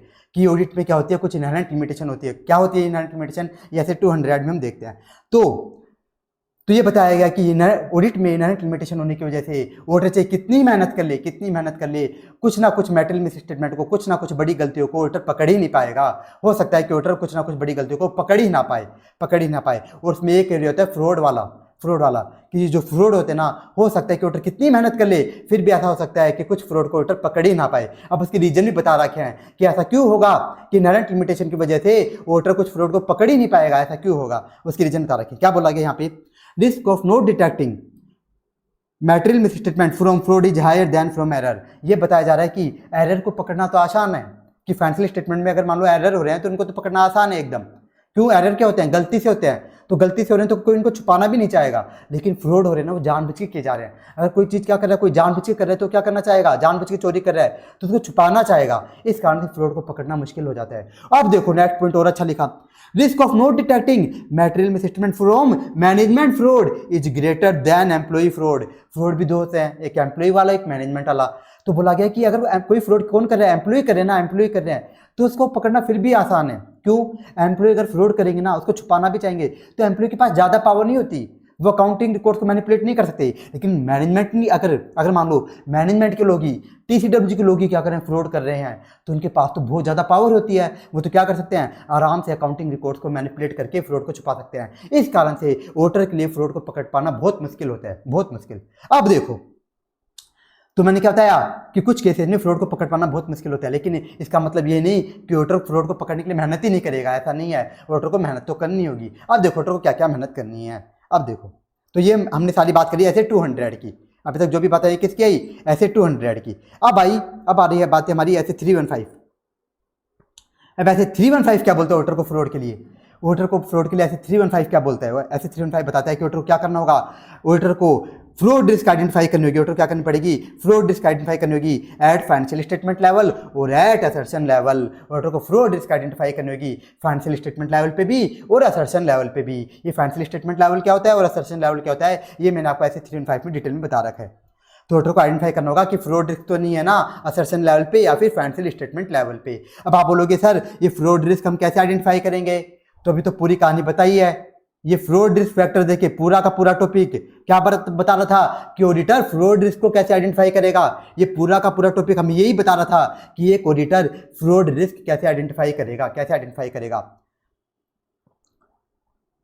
तो ऑडिटर को क्या करनी होती है, ऐसे 315 के अकॉर्डिंग क्या करनी होती है, फ्रॉड रिस्क आइडेंटिफाई करनी होती है।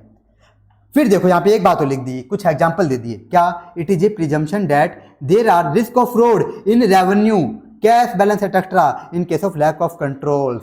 क्या बताया गया यहाँ पे, ये मैंने आपको ऐसे 315 में बता रखा है कि कुछ असर्शंस ऐसी होती हैं जहाँ पे फ्रॉड होने के चांस ज़्यादा होते ही होते हैं। जैसे बैलेंस शीट में जो हमारा कैश एंड बैंक बैलेंस आता है तो उसमें फ्रॉड होने के चांस ज़्यादा होते ही होते हैं। इसी तरह से P&L के अंदर जो हमारा सेल्स आती है ना, सेल्स रेवेन्यू बोलते हैं उसको, उसमें भी क्या होता है, फ्रॉड होने के चांस ज़्यादा होते ही होते हैं। वो बोला गया कि अगर इन असर्शन में मान लो एंटिटी ने जो कंट्रोल्स लगा रखे हैं, अगर वो मान लो एकदम बेकार है, इन केस ऑफ क्या है, लैक ऑफ कंट्रोल, मतलब वो कंट्रोल्स क्या है, एकदम वाहियात हैं, तो ऐसे केस में तो ऑडिटर को इन असर्शन में क्या करनी है, फ्रॉड रिस्क माननी ही है उसको। ऐसी कौन सी असर्शन में, सेल्स वाली में, कैश बैंक बैलेंस वाली में, और एग्जाम्पल लू फॉरेन ट्रेवल एक्सपेंडिचर वाली में। अगर यहाँ पे कंट्रोल्स बेकार है तो ऑडिटर को यहाँ पे क्या माननी है, फ्रॉड रिस्क मान के चलनी है। और यानी क्या करना पड़ेगा उसको, ऑडिटर को ज़्यादा मेहनत करनी होगी। तो ये हो गया ऐसे 315 वाली बात। अब देखो नेक्स्ट, अब यहाँ पे ऐसे लिख दिया ऐसे 330 वाली बात। ये क्या बताता है, ये क्या सिखाता है ऑडिटर को कि आपने पता लगा लिया कि कहाँ पे कितनी रिस्क है, तो 330 बताता है कि आपको टेस्ट ऑफ कंट्रोल्स कितना करना है और आपको सब्सटेंटिव प्रोसीजर कितनी करनी है। तो ये बात लिखी है, auditor shall determine the overall responses to fraud risk to address the fraud risk. क्या आपने पता लगा ली कि fraud risk financial statement level पे है या फिर नहीं, और असर्शन लेवल पे कहाँ पे फ्रॉड रिस्क है, तो वहाँ पे अब आप क्या करोगे, ऑडिटर को क्या करना होगा, डिटरमाइन, अपने रेस्पॉन्स डिटरमाइन करने होंगे कि इन फ्रॉड रिस्क के लिए मैं टेस्ट ऑफ कंट्रोल्स कितना करूंगा और सब्सटेंटिव प्रोसीजर्स कितना करूंगा। तो देखो वैसे तो ये बात डिटेल में भी आगे आएगी कि हम कैसे टेस्ट ऑफ कंट्रोल्स वगैरह करेंगे, लेकिन फिर भी थोड़ा सा बताता हूँ। जैसे ऐसे 330 में हम देखते हैं कि अगर टेस्ट ऑफ कंट्रोल्स करता है ऑडिटर और वहाँ पे कंट्रोल्स क्या मिल जाते हैं, हमें अच्छे मिल जाते हैं, अच्छे, तो हम क्या करते हैं, सब्सटेंटिव प्रोसीजर्स कम करते हैं। लेकिन फ्रॉड रिस्क, कोई भी असर्शन, कोई भी एरिया जहाँ पे क्या है फ्रॉड रिस्क है ना, वहाँ पे हम इस तरह से नहीं करेंगे। हम अगर मान लो हमने टेस्ट ऑफ कंट्रोल्स कर भी लिया और वहाँ पे हमें कंट्रोल्स अच्छे मिल भी गए ना, उसके बाद भी हम क्या कर सकते हैं, वहाँ पे क्या कर सकते हैं ऑडिटर, सब्सटेंटिव प्रोसीजर बहुत ज़्यादा कर सकता है। किस केस में, फ्रॉड रिस्क के केस में। क्यों, फ्रॉड रिस्क क्या है, सिग्निफिकेंट रिस्क है, यहाँ पे हमको ज़्यादा मेहनत करनी होती है, इस कारण से। तो ये एक तरह से ऑडिटर की रेस्पॉन्सिबिलिटी कंप्लीट हुई मेन वाली। तो हमने क्या क्या देखा, ऐसे 200 की बात, ऐसे 315 की बात और ऐसे 330 की बात। अब देखो इस पॉइंट में क्या लिखा है, इसमें बताया जा रहा है कि ऑडिटर को क्या मिल जाता है, फ्रॉड मिल जाता है। तो क्या करना है उसे, मान लो उसने काम किया, सबसे पहले उसने फ्रॉड रिस्क आइडेंटिफाई करके उसने डिटरमाइन कर लिया मैं कितनी मेहनत करूंगा। मेहनत करने के बाद ऑडिटर को क्या मिल गया, फ्रॉड मिल गया। तो फ्रॉड मिलने के बाद उसे क्या करना है, उसे फ्रॉड को क्या करना है, कम्युनिकेट कर देना है मैनेजमेंट को।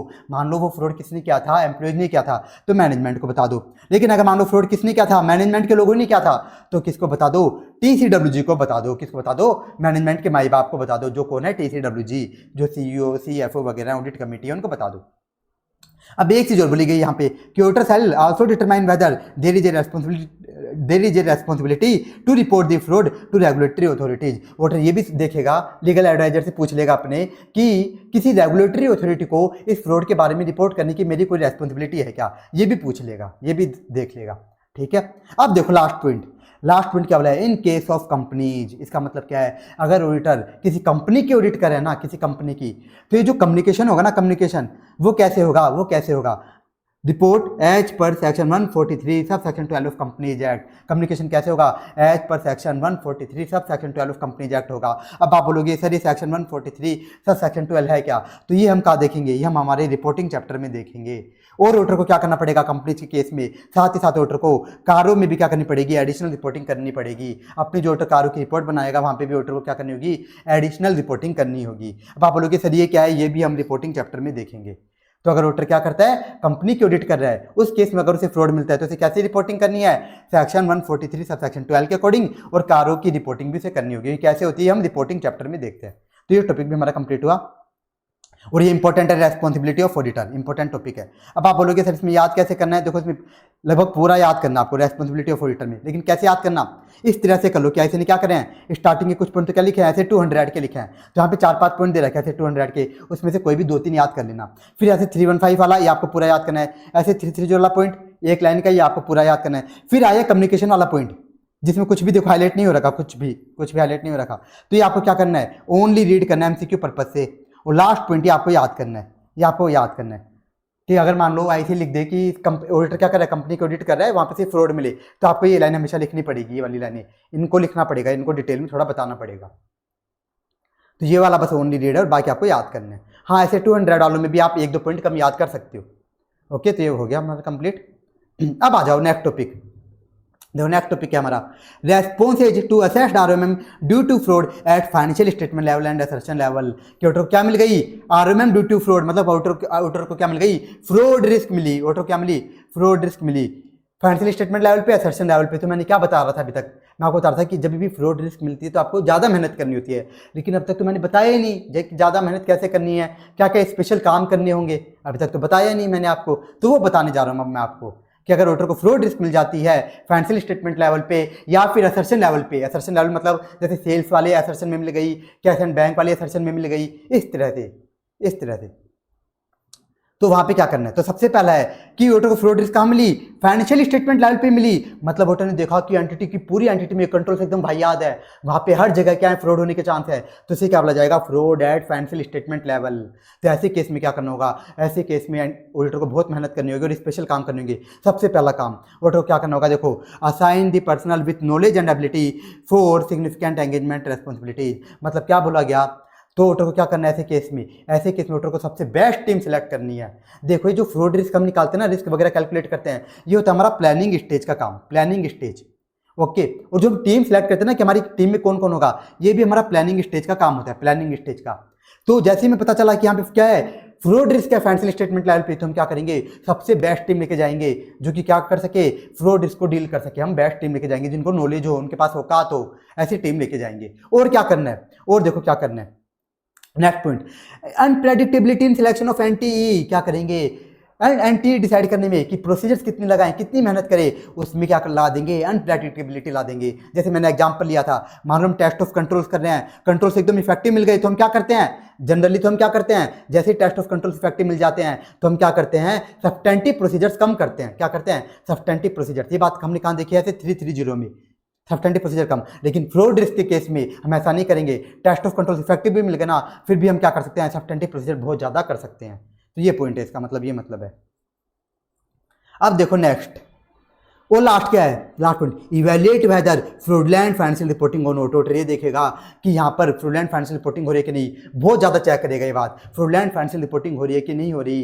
यहाँ पे ऐसा तो नहीं कि एंटिटी फेक एंट्रीज बात करी, देखो जैसे मैंने आपको बताया था, फ्रॉडलेंट फाइनेंशियल रिपोर्टिंग वाले टॉपिक में आओ, कैसे कैसे की जाती है फ्रॉडलेंट फाइनेंशियल रिपोर्टिंग, ये रहा कैसे कैसे की जाती है, फेक जनरल एंट्रीज पास करके, गलत अजम्पशंस लेकर के, ट्रांजैक्शन रिकॉर्ड ही नहीं करना या एडवांस कर देना या फैक्ट्स को डिस्क्लोज ही नहीं करना। तो ये सारी बातें एकदम डिटेल में चेक करेगा कि ऐसा तो नहीं हो रहा कि entity fake general entries pass कर रही हो, गलत जजमेंट ले रही हो, गलत एस्टिमेट्स बना रही हो, क्या कर रही हो, ट्रांजैक्शन को ओमिट कर रही हो, रिकॉर्ड ही नहीं कर रही या फैक्ट डिस्क्लोज ही नहीं कर रही। इनको बहुत अच्छे से चेक करेगा। क्यों, क्योंकि पूरे फाइनेंशियल स्टेटमेंट में क्या है, पूरे फाइनेंशियल स्टेटमेंट पे ही फ्रॉड की रिस्क है, अच्छे से चेक करेगा। अभी चेक कैसे करेगा, ये भी हमारा अभी टॉपिक आएगा आगे कि कैसे चेक करेगा फ्रॉडलेंट फाइनेंशियल रिपोर्टिंग है कि नहीं। अब देखो ये हमारा कंप्लीट हो गया कि अगर ऑडिटर को फ्रॉड रिस्क मिलती है फाइनेंशियल स्टेटमेंट लेवल पे तो उसको किस तरह से एक्स्ट्रा मेहनत करनी है। अब आगे देखो, अगर ऑडिटर को फ्रॉड रिस्क मिलती है कहाँ, असर्शन लेवल पे, तो उसे क्या मेहनत करनी है। अब यहाँ पे आईसी ने लगभग सेम ही पॉइंट लिखे हैं, एक पॉइंट कम लिखा है, लेकिन उनको डिफरेंट लैंग्वेज में लिख दिया। सबसे पहले तो अगर मान लो ऑडिटर को फ्रॉड रिस्क कम लिया है, कहाँ मिल रही है, असर्शन लेवल पे, मान लो सेल्स में मिल गई, कैश एंड बैंक बैलेंस में मिल गई, तो क्या करना है, तो यहाँ पे ये वाला काम नहीं करना हमें। कौन सा वाला, कि सबसे तगड़ी टीम ले जानी है, ये वाला काम नहीं करना। क्योंकि ये जो fraud risk at assertion level है ना, ये तो हम कोई भी ऑडिट करने जाएंगे ना तो नॉर्मली मिलेगी। तो ऐसा नहीं है कि सभी ऑडिट में हमको सबसे बेस्ट टीम ले जानी है, ऐसा नहीं करना, सबसे नॉलेजेबल लोगों को ले जाना है, ऐसा नहीं करना। इस कारण से ये पॉइंट यहाँ पे नहीं दिया। अब देखो एक पॉइंट, ये पॉइंट एकदम फालतू सा लिखा है इसने, आप देखना क्या लिखा है, auditor shell design and perform the further audit procedures. क्या लिखा है, auditor shell design and perform the further audit procedure. अब बताओ, ये तो अगर कोई नॉर्मल रिस्क भी होती है उसको भी देखने के लिए हम क्या करते हैं, फर्दर ऑडिट प्रोसीजर डिसाइड करते हैं। कहाँ, ऐसे 330 में कि मैं टेस्ट ऑफ कंट्रोल्स कितना करूंगा, एंड सब्सटेंटिव प्रोसीजर्स कितना करूंगा, यही बात यहाँ पे लिखी है। ऑडिटर डिजाइन करेगा कि मैं फर्दर ऑडिट प्रोसीजर कितना करूंगा, मतलब मैं टेस्ट ऑफ कंट्रोल्स कितना करूंगा और सब्सटेंटिव प्रोसीजर कितना करूंगा। तो ये तो एकदम नॉर्मल बात लिख दी। अब दूसरा क्या लिखा है, इन डूइंग सो, इसी पॉइंट को आगे बढ़ा दिया इसे। देखो ऑडिटर में change the anti of audit procedures. अब बताओ ये कौन सा पॉइंट लिख दिया इसे, कौन सा पॉइंट लिखा, ये वाला लिख दिया, अनप्रेडिक्टेबिलिटी। अनप्रेडिक्टेबिलिटी कि ऑडिटर क्या कर रहा है, जब चेकिंग कर रहा है ना, मान लो उसको टेस्ट ऑफ कंट्रोल्स अच्छे भी मिल गए इफेक्टिव भी, तो भी क्या कर सकता है, सब्सटेंटिव प्रोसीजर ज़्यादा कर सकता है। कहाँ पे, उन असर्शंस में जहाँ पे उसको क्या मिल लिया है, फ्रॉड रिस्क मिल लिया है। जैसे मान लो रेवेन्यू वाले आइटम में, कैश एंड बैंक बैलेंस वाले आइटम में क्या कर सकता है, टेस्ट ऑफ कंट्रोल्स अच्छे मिलने के बाद भी, मतलब कंट्रोल्स अच्छे मिलने के बाद भी क्या कर सकता है, सब्सटेंटिव प्रोसीजर ज़्यादा कर सकता है। तो देखा जाए तो ऐसे इसमें क्या किया, सिर्फ एक पॉइंट लिखा है, एक ही पॉइंट लिखा है बस, ये दोनों मिला के क्या एक ही पॉइंट है, एक ही पॉइंट लिखा है। ऐसे नहीं, बस इनको क्या करना था, आंसर बढ़ाना था, तो इन्होंने दो टुकड़ों में बांट दिया ऐसे नहीं, इन दोनों पॉइंट को, इस एक पॉइंट को। और ये पॉइंट एकदम सेम है, ये पॉइंट एकदम सेम है, बस इसको डिफरेंट लैंग्वेज में लिख दिया। तो ये आपको याद करना है। अच्छा टॉपिक है, इस पर ऐसे ही क्वेश्चन बना सकते हैं। क्वेश्चन की लैंग्वेज बनाएगा ऐसे, या तो इस लाइन पे बना देगा हेडिंग पे, या फिर जो सब हेडिंग है इस पे बनाएगा क्वेश्चन, इस तरह से बनाएगा। अब देखो नेक्स्ट टॉपिक, नेक्स्ट क्या है, देखो audit procedures responsive to risk related to management override of controls. हम प्रोसीजर देखने जा रहे हैं, जब हमें क्या मिल जाए, फ्रॉड रिस्क मिल जाए। अब आप बोलोगे सर ये कौन सी फ्रॉड रिस्क आ गई, क्या लिखा हुआ है, risk related to management override of controls. Sir आपने तो दो टाइप की फ्रॉड रिस्क बताई थी, फ्रॉडलेंट फाइनेंशियल रिपोर्टिंग और मिस एप्रोप्रिएशन ऑफ एसेट्स। ये कौन सी फ्रॉड रिस्क आ गई, तो देखो ये हमने कहाँ देखा था, मैनेजमेंट ओवरराइड ऑफ कंट्रोल्स, कहाँ देखा था, फ्रॉडलेंट फाइनेंशियल रिपोर्टिंग में। कहाँ देखा था हमने, फ्रॉडलैंड फाइनेंशियल रिपोर्टिंग भी आपको दिखाता हूँ। देखो फ्रॉडलैंड फाइनेंशियल रिपोर्टिंग कि मैनेजमेंट क्या करता है, मैनेजमेंट ओवरराइडिंग ऑफ कंट्रोल्स करके मैनेजमेंट क्या करता है, कंट्रोल्स को तोड़ करके फ्रॉड करता है। कैसे कैसे करता है, देखो कैसे कैसे करता है, फेक जनरल एंट्रीज पास करके, या फिर क्या करता है, गलत एजेंशन लेकर के, गलत जजमेंट से लेकर के, मतलब अकाउंटिंग एस्टिमेट्स में गलती करके। तो इसी तरह से ऑडिटर चेक भी ऐसे ही करेगा। बहुत सिंपल टॉपिक है, इसको जब भी याद करो ना तो उस टॉपिक से लिंक करके याद करना। कौन से टॉपिक को, ऑडिट प्रोसीजर वाले को, ऑडिट प्रोसीजर वाले को उस वाले टॉपिक से लिंक करके याद करना। तो यहाँ पे क्या लिखा है, कैसे चेक करेगा ऑडिटर, बताओ मैनेजमेंट कैसे करता है fraud, management fraudulent financial reporting कैसे करता है, जब फेक जनरल एंट्रीज पास करके। तो ऑडिटर क्या करेगा, जनरल एंट्रीज ही चेक करेगा कि जनरल एंट्रीज है वो अप्रोप्रिएट है कि नहीं। और क्या करता है मैनेजमेंट, गलत एजम्पशन लेकर के, गलत जजमेंट लेकर के, मतलब गलत एस्टिमेट्स बनाता है, तो ऑडिटर क्या करेगा, अकाउंटिंग एस्टिमेट्स को रिव्यू करेगा, इस तरह से। अब एक और है, ये अलग पॉइंट लिखा है यहाँ पे आईसीए ने, अलग लिख दिया। क्या लिखा, for significant transaction that are outside the normal course of business, auditor evaluate whether business rational of transactions. तो देखो यहाँ पे क्या बोला गया है कि अगर ऑडिटर ऑडिट करने गया, उसने क्या देखा कि यहाँ पे तो क्या हो रही है, outside the normal course of business transaction हो रही है। तो ऑडिटर वहाँ पे क्या चेक करेगा, बिजनेस रेशनल चेक करेगा। बिजनेस रेशनल मतलब मैनेजमेंट के जस्टिफिकेशन, मैनेजमेंट जो तर्क दे रहा है वो चेक करेगा। एग्जाम्पल ले लेता हूँ स्पीड से, कि मान लो मैनेजमेंट की नो डिस्काउंट पॉलिसी है, नो डिस्काउंट पॉलिसी, वहाँ पे मैनेजमेंट क्या कर रहा है, मान लो कुछ ट्रांजैक्शन में 20% डिस्काउंट दे रहा है, 30% डिस्काउंट दे रहा है। तो ऐसे केस में ऑडिटर को क्या होगा, यहाँ पे तो डाउट होगा कि तो फ्रॉड हो रहा है। तो क्या कर लेगा, यहाँ पे ऑडिटर को क्या मिल गई, देखो अब फ्रॉडलेंट फाइनेंशियल रिपोर्टिंग की रिस्क मिल गई। तो ऑडिटर क्या करेगा, मैनेजमेंट से पूछेगा कि आपकी तो नो डिस्काउंट पॉलिसी थी, आपकी तो क्या थी, नो डिस्काउंट पॉलिसी, तो आप इतना डिस्काउंट क्यों दे रहे हो। तो फिर जो मैनेजमेंट जस्टिफिकेशन देगा, उसका तर्क देगा, तो ऑडिटर उसको इवैल्यूएट करेगा कि मैनेजमेंट जो तर्क दे रहा है वो सही है या फिर गलत है, इस तरह से। तो ये भी हमारा कंप्लीट हुआ। अब देखो नेक्स्ट टॉपिक क्या है, impossibility to continue the performance of audit. इसका मतलब क्या है कि मान लो ऑडिट करते वक्त ऑडिटर के पास क्या आ जाए, कुछ एक्सेप्शनल सर्कमस्टेंसेज आ जाएं जिससे ऑडिटर को लगे कि मैं तो ऑडिट कर ही नहीं पाऊंगा। तो ऑडिटर क्या करेगा, तो मैंने क्या बताया, ऑडिट करते वक्त ऑडिटर के क्या आ जाए, कुछ एक्सेप्शनल सर्कमस्टेंसेज। अब यहाँ पे कौन से सर्कमस्टेंसेज की बात हो रही है ये बता देता हूँ, नहीं तो आपको समझ नहीं आएगा कि सर ये फ्रॉड वाले चैप्टर में स्टैंडर्ड्स में ऐसे नहीं टॉपिक क्यों डाला। ध्यान से सुनना, ऑडिटर को क्या मिली, ऑडिटर क्या करता है, सबसे पहला काम फ्रॉड रिस्क को आइडेंटिफाई करता है। ये तो करता है फ्रॉड रिस्क को आइडेंटिफाई। ऑडिटर को फ्रॉड रिस्क मिल गई। अब जैसे ऑडिटर को फ्रॉड रिस्क मिल जाती है तो ऑडिटर को क्या करना होता है, जैसे ऑडिटर को फ्रॉड रिस्क मिलती है, ऑडिटर को वहाँ पे ज़्यादा मेहनत करनी होती है, ज़्यादा एविडेंस लेने हैं। तो ऑडिटर को जैसे ही मान लो क्या करने जा रहा है, ज़्यादा मेहनत करने जा रहा है, जैसे ऑडिटर ज़्यादा मेहनत करने जा रहा है, लेकिन मैनेजमेंट क्या कर रहा है, उसको एविडेंस लेने नहीं दे रहा, मैनेजमेंट उसकी क्या नहीं कर रहा, कोऑपरेट नहीं कर रहा उसके साथ, ऑडिटर के साथ हेल्प नहीं कर रहा उसकी।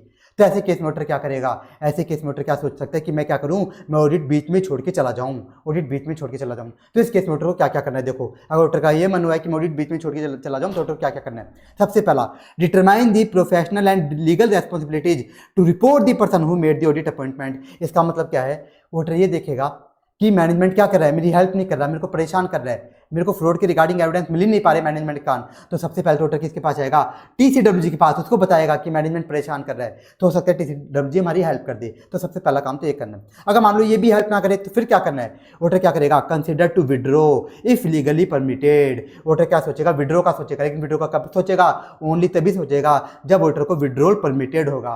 अब आप बोलोगे सर इसका मतलब क्या है, अभी वैसे तो डिटेल में हम कहाँ सीखेंगे ये बात हम ऐसे 705 में डिटेल में समझेंगे। वो बताता है कि कुछ केस ऐसे होते हैं जहाँ पे आप बीच में ऑडिट छोड़ के जा ही नहीं सकते, जैसे लिस्टेड एंटिटी। मान लो ऑडिटर क्या कर रहा है, किसी लिस्टेड एंटिटी की ऑडिट कर रहे हैं ना, तो वहाँ पे आप ऐसे बीच में नहीं जा सकते, आपको पहले रिपोर्ट बनानी पड़ेगी, उसके बाद ही आप जा सकते हो। पहले आपको पूरी रिपोर्ट बनानी पड़ेगी, उसके बाद आप जा सकते हो। तो वो डिटेल में हम कहाँ देखेंगे, ऐसे 705 में। अब देखो आगे क्या बोला कि अगर ऑडिटर विड्रॉ करता है तो उसे क्या क्या करना है, उसे क्या करना है, discuss with management TCWG regarding withdrawal and reasons for withdrawal. कि अगर क्या कर रहा है, ऑडिटर छोड़ के जा रहा है, मान लो ऑडिटर को फ्रॉड रिस्क मिली, ऑडिटर मेहनत करना चाह रहा है, लेकिन मैनेजमेंट उसको काम करने नहीं दे रहा, उसको एविडेंस नहीं मिलते, मैनेजमेंट या टीसीडब्ल्यूजी ऑडिटर की हेल्प नहीं कर रही, तो ऑडिटर क्या करेगा, छोड़ के जाएगा। लेकिन बिना बताए नहीं जाएगा, ऑडिटर बिना बताए नहीं जाएगा, वो क्या करेगा, मैनेजमेंट को टीसीडब्ल्यूजी को बता के जाएगा कि मैं छोड़ के जा रहा हूँ, रीजन बताएगा कि मैं क्यों छोड़ के जा रहा हूँ। फिर नेक्स्ट पॉइंट क्या है, determine the professional legal requirement to report the person who made the audit appointment और रेगुलेटरी अथॉरिटीज। ऑडिटर ये भी डिटरमाइन करेगा कि क्या किसी रेगुलेटरी अथॉरिटी को मेरे विड्रॉल के बारे में बताने की नीड है क्या, मेरे पे कोई रेस्पॉन्सिबिलिटी है क्या, ये भी ऑडिटर देखेगा। ये टॉपिक भी हमारा कंप्लीट हुआ। इस पे क्वेश्चन आएगा तो ऐसे ही इस लाइन पे पूछेगा। अब ये फालतू सा टॉपिक है मैनेजमेंट रिप्रेजेंटेशन, रिटर्न रिप्रेजेंटेशन में लेनी होती है। ये क्या होते हैं, सपोर्टिव एविडेंस होते हैं, सपोर्टिव एविडेंस। तो ऑडिटर क्या करेगा, कुछ बातें मैनेजमेंट से टीसीडब्ल्यूजी से लिखवा करके लेगा। क्या लेगा कि भाई मुझे लिख करके दो कि फ्रॉड के रिगार्डिंग, फ्रॉड को रोकने के लिए आपने कंट्रोल्स तो लगाए ना, बताओ कंट्रोल्स लगाने की रेस्पॉन्सिबिलिटी किसकी होती है, मैनेजमेंट की। तो ऑडिटर बोलेगा लिख करके दो कि फ्रॉड के रिगार्डिंग आपने इंटरनल कंट्रोल्स तो लगाए ना। फिर ऑडिटर बोलेगा लिख करके दो कि आपकी नॉलेज में जो भी फ्रॉड थे वो सारे के सारे आपने मुझको डिस्क्लोज तो किए है ना। फिर ऑडिटर बोलेगा कि मुझे लिख करके दो ऐसे फ्रॉड जो आपकी नॉलेज में तो नहीं थे, लेकिन एम्प्लॉई ने या और किसी ने आपकी नॉलेज में लाए थे, आपको पता लगा था, तो वो सारे आपने मुझे डिस्क्लोज तो करे ना, वो सारे के सारे आपने मुझे डिस्क्लोज तो किए है ना। ये सारी बातें। अब आप बोलोगे सर ऐसी बातें लिखवा क्यों, ऐसे ऑडिटर को फायदा क्या होगा, तो ये सारी डिटेल में बातें तो क्लास में मैं बताता हूँ, क्योंकि यहाँ पे बहुत टाइम लग जाएगा, कोई मतलब नहीं है। इसमें याद कर लेना कोई भी 2-3 पॉइंट्स मैनेजमेंट रिप्रेजेंटेशन में, रीड सारे कर लेना। डॉक्यूमेंटेशन, अब डॉक्यूमेंटेशन में ऐसा नहीं है कि क्वेश्चन पूछ नहीं सकता ऐसे ही। डॉक्यूमेंटेशन में हम क्या करते हैं, वैसे तो करते क्या है, जो भी काम किया वही तो डॉक्यूमेंट करते हैं। तो पहले बता देता हूँ क्या लिखा हुआ है। देखो ऑडिटर का सबसे पहला काम क्या था, सबसे पहला काम क्या था फ्रॉड के केस में, फ्रॉड रिस्क आइडेंटिफाई करना। ऐसे 315 बताते हैं फ्रॉड रिस्क आइडेंटिफाई करना। तो सबसे पहले डॉक्यूमेंट भी वही करेंगे हम, क्या अंडरस्टैंडिंग वाली चीज़ कि हमें फाइनेंशियल स्टेटमेंट लेवल पे फ्रॉड रिस्क मिली कि नहीं मिली, और असर्शन लेवल पे कहाँ पे फ्रॉड रिस्क मिली, ये बात हम डॉक्यूमेंट करेंगे। और बताओ जैसे हमें फ्रॉड रिस्क आइडेंटिफाई हो जाती है, उसके बाद हम क्या करते हैं, उस पर रेस्पॉन्स डिटरमाइन करते हैं कि मैं टेस्ट ऑफ कंट्रोल्स कितना करूंगा, सब्सटेंटिव प्रोसीजर कितना करूंगा। तो आगे हमें क्या करना है, ऑडिटर को वही डॉक्यूमेंट करना है कि मैंने फाइनेंशियल स्टेटमेंट लेवल पे जो फ्रॉड मिले थे उनके लिए क्या रेस्पॉन्स डिटरमाइन किए, और असर्शन लेवल पे जो मुझे फ्रॉड मिले थे उनके लिए मैंने सब्सटेंटिव प्रोसीजर कितनी करी और टेस्ट ऑफ कंट्रोल्स कितना किया। फिर लास्ट में क्या बता देगा कि जो मैंने प्रोसीजर्स करी उनसे मुझे एक्चुअल में कोई फ्रॉड मिला या फिर नहीं मिला, कि मैंने क्या करी, मेहनत करी, उससे एक्चुअल में कोई फ्रॉड मुझे मिला या फिर नहीं मिला, रिजल्ट बता देगा। इस तरह से ऑडिटर जो भी काम करता है सारा क्या करता है, डॉक्यूमेंट करता है। तो इसमें रीड तो सारा कर लेना, याद करना चाहो तो ये पॉइंट बहुत ईजी है, ये बहुत ईजी है, ये 3 याद करना चाहो तो 3 याद कर सकते हो आप, और 3 नहीं हो रहे तो 2 याद कर लेना, क्योंकि डॉक्यूमेंटेशन बहुत सारे आते हैं, बहुत सारे हैं हमारे पूरे कोर्स में, तो ये पॉसिबल नहीं है एज याद कर पाना। तो रीड तो सारे कर लेना, याद 2-3 मैंने जो बताए वो करना चाहो तो कर लेना। तो ये फ्रॉड वाला हमारा कंप्लीट हुआ। अब आ जाएगा ऐसे 250 में। अब देखो ऐसे 250 ये क्या है, consideration of laws and regulations in an audit of financial statement. कि ऑडिटर को क्या करना है, ऑडिट के दौरान क्या करना है, उसे लॉज एंड रेगुलेशन को भी कंसिडर करना है। क्या देखना है उसे कि जिस एंटिटी की मैं ऑडिट करने आया हूँ वो लॉज एंड रेगुलेशन को कंप्लाइंस कर रही है या फिर नहीं कर रही। ये ऑडिटर को देखना है 250 के अकॉर्डिंग। ये बताएगा कि ऑडिटर को कैसे देखना है, कंप्लाइंस कैसे चेक करना है। अब देखो सबसे पहले यहाँ पे बताया नॉन कंप्लाइंस, कि नॉन कंप्लाइंस का मतलब क्या है। नॉन कंप्लाइंस का मतलब क्या है कि जानबूझ के या अनजाने में, जानबूझ के या फिर अनजाने में ऐसा काम करना जो कि क्या हो, लॉज एंड रेगुलेशन के अकॉर्डिंग ना हो। जानबूझ के अनजाने में ऐसा काम करना जो कि लॉज एंड रेगुलेशन के अकॉर्डिंग ना हो, उसे ही क्या बोला जाता है, नॉन कंप्लाइंस बोला जाता है। अब आगे क्या बताएगा कि ऐसे 250 के अकॉर्डिंग, ऐसे 250 के अकॉर्डिंग नॉन कंप्लाइंस में क्या नहीं आएगा, पर्सनल मिसकंडक्ट इंक्लूड नहीं होंगे। मतलब ऑडिटर को पर्सनल मिसकंडक्ट से कोई लेना देना नहीं है। जैसे एग्जांपल लूँ, ऑडिटर ने देखा कि जिस एंटिटी की मैं ऑडिट करना आया हूँ उस एंटिटी के मैनेजमेंट के लोग क्या करते हैं, ट्रैफिक रूल्स का वायलेशन करते हैं। अब बताओ ट्रैफिक रूल्स का वायलेशन भी क्या है, non compliance of laws and regulation है, लेकिन ऑडिटर को इससे कोई भी लेना देना नहीं है। क्यों? क्योंकि इसका फाइनेंशियल स्टेटमेंट में कोई भी इंपैक्ट नहीं आएगा। इस कारण से, क्योंकि ऑडिटर को किससे मतलब होता है? ऑडिटर को तो ओनली फाइनेंशियल स्टेटमेंट से मतलब होता है। इस कारण से ऐसे नॉन कंप्लायंस जो कि पर्सनल मिसकंडक्ट है, उनसे ऑडिटर को कोई लेना देना नहीं है। अब आ जाओ सबसे पहला topic, responsibility of management for compliance with laws and regulation. बताओ मैनेजमेंट की क्या रेस्पॉन्सिबिलिटी होगी, टीसीडब्ल्यूजी की क्या रेस्पॉन्सिबिलिटी होगी। अब बताओ बिजनेस किसका? मैनेजमेंट टीसीडब्ल्यूजी का। तो इनको ही तो क्या करना है, लॉज एंड रेगुलेशन का कंप्लायंस करना है। तो सबसे पहली रेस्पॉन्सिबिलिटी तो इन्हीं की है कि ये क्या करें, लॉज एंड रेगुलेशन का कंप्लायंस करें। तो इनको क्या करना है, इनको क्या करना पड़ेगा, मैनेजमेंट को क्या करना पड़ेगा, एंटिटी को कुछ पॉलिसीज प्रोसीजर बनाने पड़ेंगे ताकि क्या हो, assist in prevention and detection of non compliance, ताकि क्या हो, नॉन कंप्लायंस ना हो, ताकि नॉन कंप्लायंस ना हो। अब इसके लिए क्या क्या करना पड़ेगा इनको, सबसे पहला देखते जाओ एक एक। मॉनिटरिंग द लीगल रिक्वायरमेंट्स, क्या करना पड़ेगा, मैनेजमेंट के लोगों को, एंटिटी के लोगों को क्या करना पड़ेगा, मॉनिटरिंग, लीगल रिक्वायरमेंट्स को मॉनिटर करना होगा। ये देखना होगा कि हमारी जो एंटिटी है लिमिटेड, इसमें कौन कौन से लॉज एंड रेगुलेशन एप्लीकेबल हैं, ये देखना होगा। और दूसरा क्या करना होगा, engaging legal advisers to assist in monitoring the legal requirements. क्या करना होगा, अब बताओ एंटिटी मान लो बहुत बड़ी है, उस पर क्या है, बहुत सारे लॉज एंड रेगुलेशन एप्लीकेबल होते हैं। तो क्या बताओ, क्या जरूरी है कि मैनेजमेंट खुद आइडेंटिफाई कर पाए कि मेरी एंटिटी पे कौन कौन से लॉज एंड रेगुलेशन लगेंगे? ये उसकी औकात ही नहीं है। तो वो क्या कर सकता है, लीगल एडवाइजर क्या कर सकते हैं, वो लीगल एडवाइजर अपॉइंट कर सकते हैं, जो क्या करेगा, इस एंटिटी की हेल्प करेगा कि इस एंटिटी पे कौन कौन से लॉज एंड रेगुलेशंस एप्लीकेबल हैं। अब देखो थर्ड पॉइंट, ये भी बहुत लॉजिकल है, maintaining registers of laws and regulation. क्या करे एंटिटी, जैसे इनको पता लग जाए कि हमारी एंटिटी पे कौन कौन से लॉज एंड रेगुलेशन एप्लीकेबल है, उनका रजिस्टर मेंटेन करे ताकि पता रहे कि हमारी एंटिटी पे ये सब लॉज एंड रेगुलेशंस एप्लीकेबल है। वो रिटर्न में हो जाएंगे, एक जगह रिटर्न में हो जाएंगे। अब देखो पहले 3 पॉइंट किसकी बात कर रहे थे कि एंटिटी को क्या करना है, ये पता लगाना है कि हमारी एंटिटी पे कौन कौन से लॉज एंड रेगुलेशंस एप्लीकेबल हैं। तो पहले 3 पॉइंट में तो बस ये बात हुई है, लेकिन एंटिटी को क्या करना है, उनका कंप्लायंस भी तो करना है ना, टाइमली कंप्लायंस। तो उसके लिए क्या करना पड़ेगा एंटिटी को, ये आया 4th पॉइंट हमारा कि टाइमली कंप्लायंस के लिए, लॉज एंड रेगुलेशन के टाइमली कंप्लायंस के लिए एंटिटी को क्या क्या करना है, क्या करना होगा, एंटिटी को कंट्रोल्स लगाने होंगे। ये किसकी रेस्पॉन्सिबिलिटी है, मैनेजमेंट की है, कंट्रोल्स लगाने की। और क्या करना होगा, developing the code of conduct बनाने होंगे। ऐसा क्यों बताओ, हमें क्या करना है, लॉज एंड रेगुलेशन का कंप्लायंस करना है। तो ऐसे नहीं किसी 1-2 लोगों को करना है एंटिटी के अंदर, पूरी ऑर्गेनाइजेशन के सभी लोगों को क्या करना है, लॉज एंड रेगुलेशन का कंप्लायंस करना है। तो एंटिटी क्या करेगी, इनको क्या करना पड़ेगा, कोड ऑफ कंडक्ट बनाना पड़ेगा ताकि ऑर्गेनाइजेशन के सभी लोग क्या कर पाएं, लॉज एंड रेगुलेशन का कंप्लायंस कर पाएं। क्या बनाना पड़ेगा इनको, कोड ऑफ कंडक्ट बनाना पड़ेगा। और क्या करना पड़ेगा, एम्प्लॉयज को ट्रेनिंग देनी पड़ेगी ताकि ये क्या कर पाए, एम्प्लॉयज कोड ऑफ कंडक्ट को समझ पाएं, क्योंकि एम्प्लॉयज में तो ज्ञान होता नहीं है, तो उनको आपको ट्रेनिंग देनी पड़ेगी। और आप क्या कर सकते हो, नॉन कंप्लायंस ना उसके लिए, और आप क्या कर सकते हो, monitoring the compliance with code. आपको ये भी चेक करना होगा कि हमने कोड ऑफ कंडक्ट तो बना दिया, हमने एम्प्लॉयज को ट्रेनिंग भी दे दी, लेकिन फिर भी ऐसा हो सकता है ना कि कुछ एम्प्लॉयज क्या हो, बदतमीज एम्प्लॉयज हो, जो जानबूझ के क्या कर रहे हो, जानबूझ के लॉज एंड रेगुलेशन का कंप्लायंस नहीं कर रहे हो। तो आपको मॉनिटरिंग भी करना पड़ेगा कि लॉज एंड रेगुलेशन का कंप्लायंस हो रहा है कि नहीं हो रहा। तो ये हमारा कंप्लीट हुआ। इसका अगर आप निमोनिक बनाना चाहो तो बना लो। इसको लिखो आप माइल्ड, एम से मॉनिटरिंग लीगल रिक्वायरमेंट्स, आई से इंटरनल कंट्रोल, एल से लीगल एडवाइजर्स, और ई से एम्प्लॉयज प्रॉपर्ली ट्रेंड, और डी से डेवलपिंग कोड ऑफ कंडक्ट। और फिर एम से देखो, एम यहाँ पे 3 टाइम्स है, मॉनिटरिंग द कंप्लायंस और मेंटेनिंग द रजिस्टर। तो इनमें 7 पॉइंट दे रखे हैं यहाँ पे आई से ने, आप एनी 5 याद कर लेना, रीड सारा कर लेना। तो ये हो गई मैनेजमेंट की क्या क्या रेस्पॉन्सिबिलिटी है, अब आ जाओ रेस्पॉन्सिबिलिटी ऑफ ऑडिटर की क्या रेस्पॉन्सिबिलिटी है in relation to compliance with laws and regulation. अब ऑडिटर की रेस्पॉन्सिबिलिटी स्टार्ट करने से पहले आईसीए ने यहाँ पे बताई है इनहेरेंट लिमिटेशन ऑन ऑडिटर। अब देखो ये कौन बताते हैं इनहेरेंट लिमिटेशन, ऐसे 200 क्या बोलता है कि ऑडिट में इनहेरेंट लिमिटेशन होने की वजह से, क्या बोलता है ऐसे 200, ऑडिट में इनहेरेंट लिमिटेशन होने की वजह से कुछ एरियाज ऐसे होते हैं जहाँ पे मटेरियल मिस स्टेटमेंट को पकड़ पाना बहुत ज़्यादा मुश्किल होता है, बहुत ज़्यादा डिफिकल्ट होता है। और उनमें से एक एरिया क्या होता है, उनमें से एक एरिया होता है नॉन कंप्लायंस एरिया, कि नॉन कंप्लायंस को पकड़ पाना भी क्या होता है, बहुत ज़्यादा मुश्किल होता है।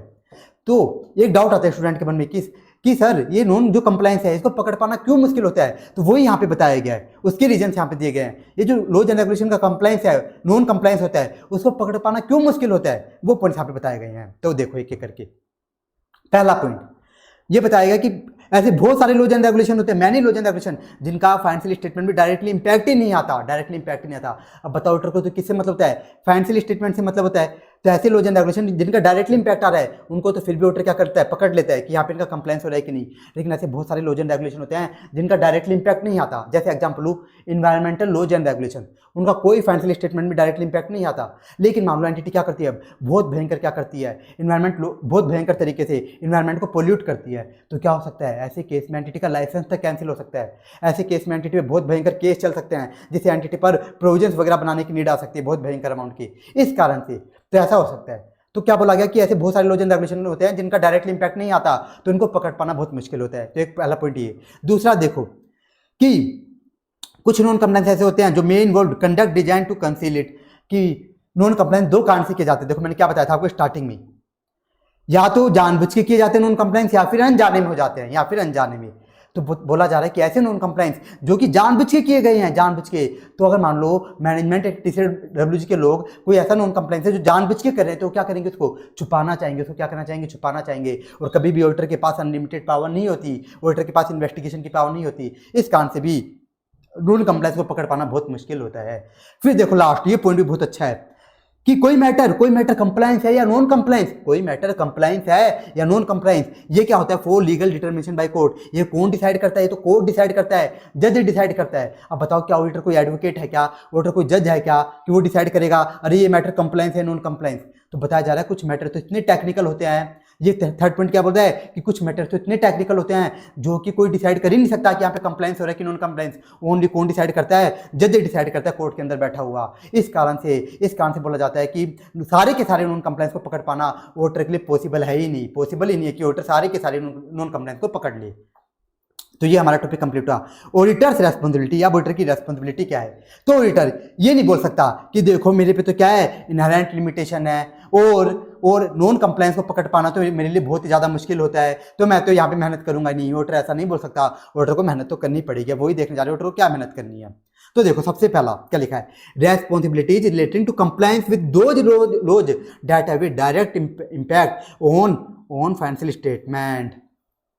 मतलब उन लॉज एंड रेगुलेशन की बात हो रही है कि ऐसी लॉज एंड रेगुलेशन जिनका फाइनेंशियल स्टेटमेंट में डायरेक्ट इंपैक्ट आता है और कैसा मैटेरियल इंपैक्ट आता है, उनसे रिलेटेड ऑडिटर की क्या क्या रेस्पॉन्सिबिलिटी है।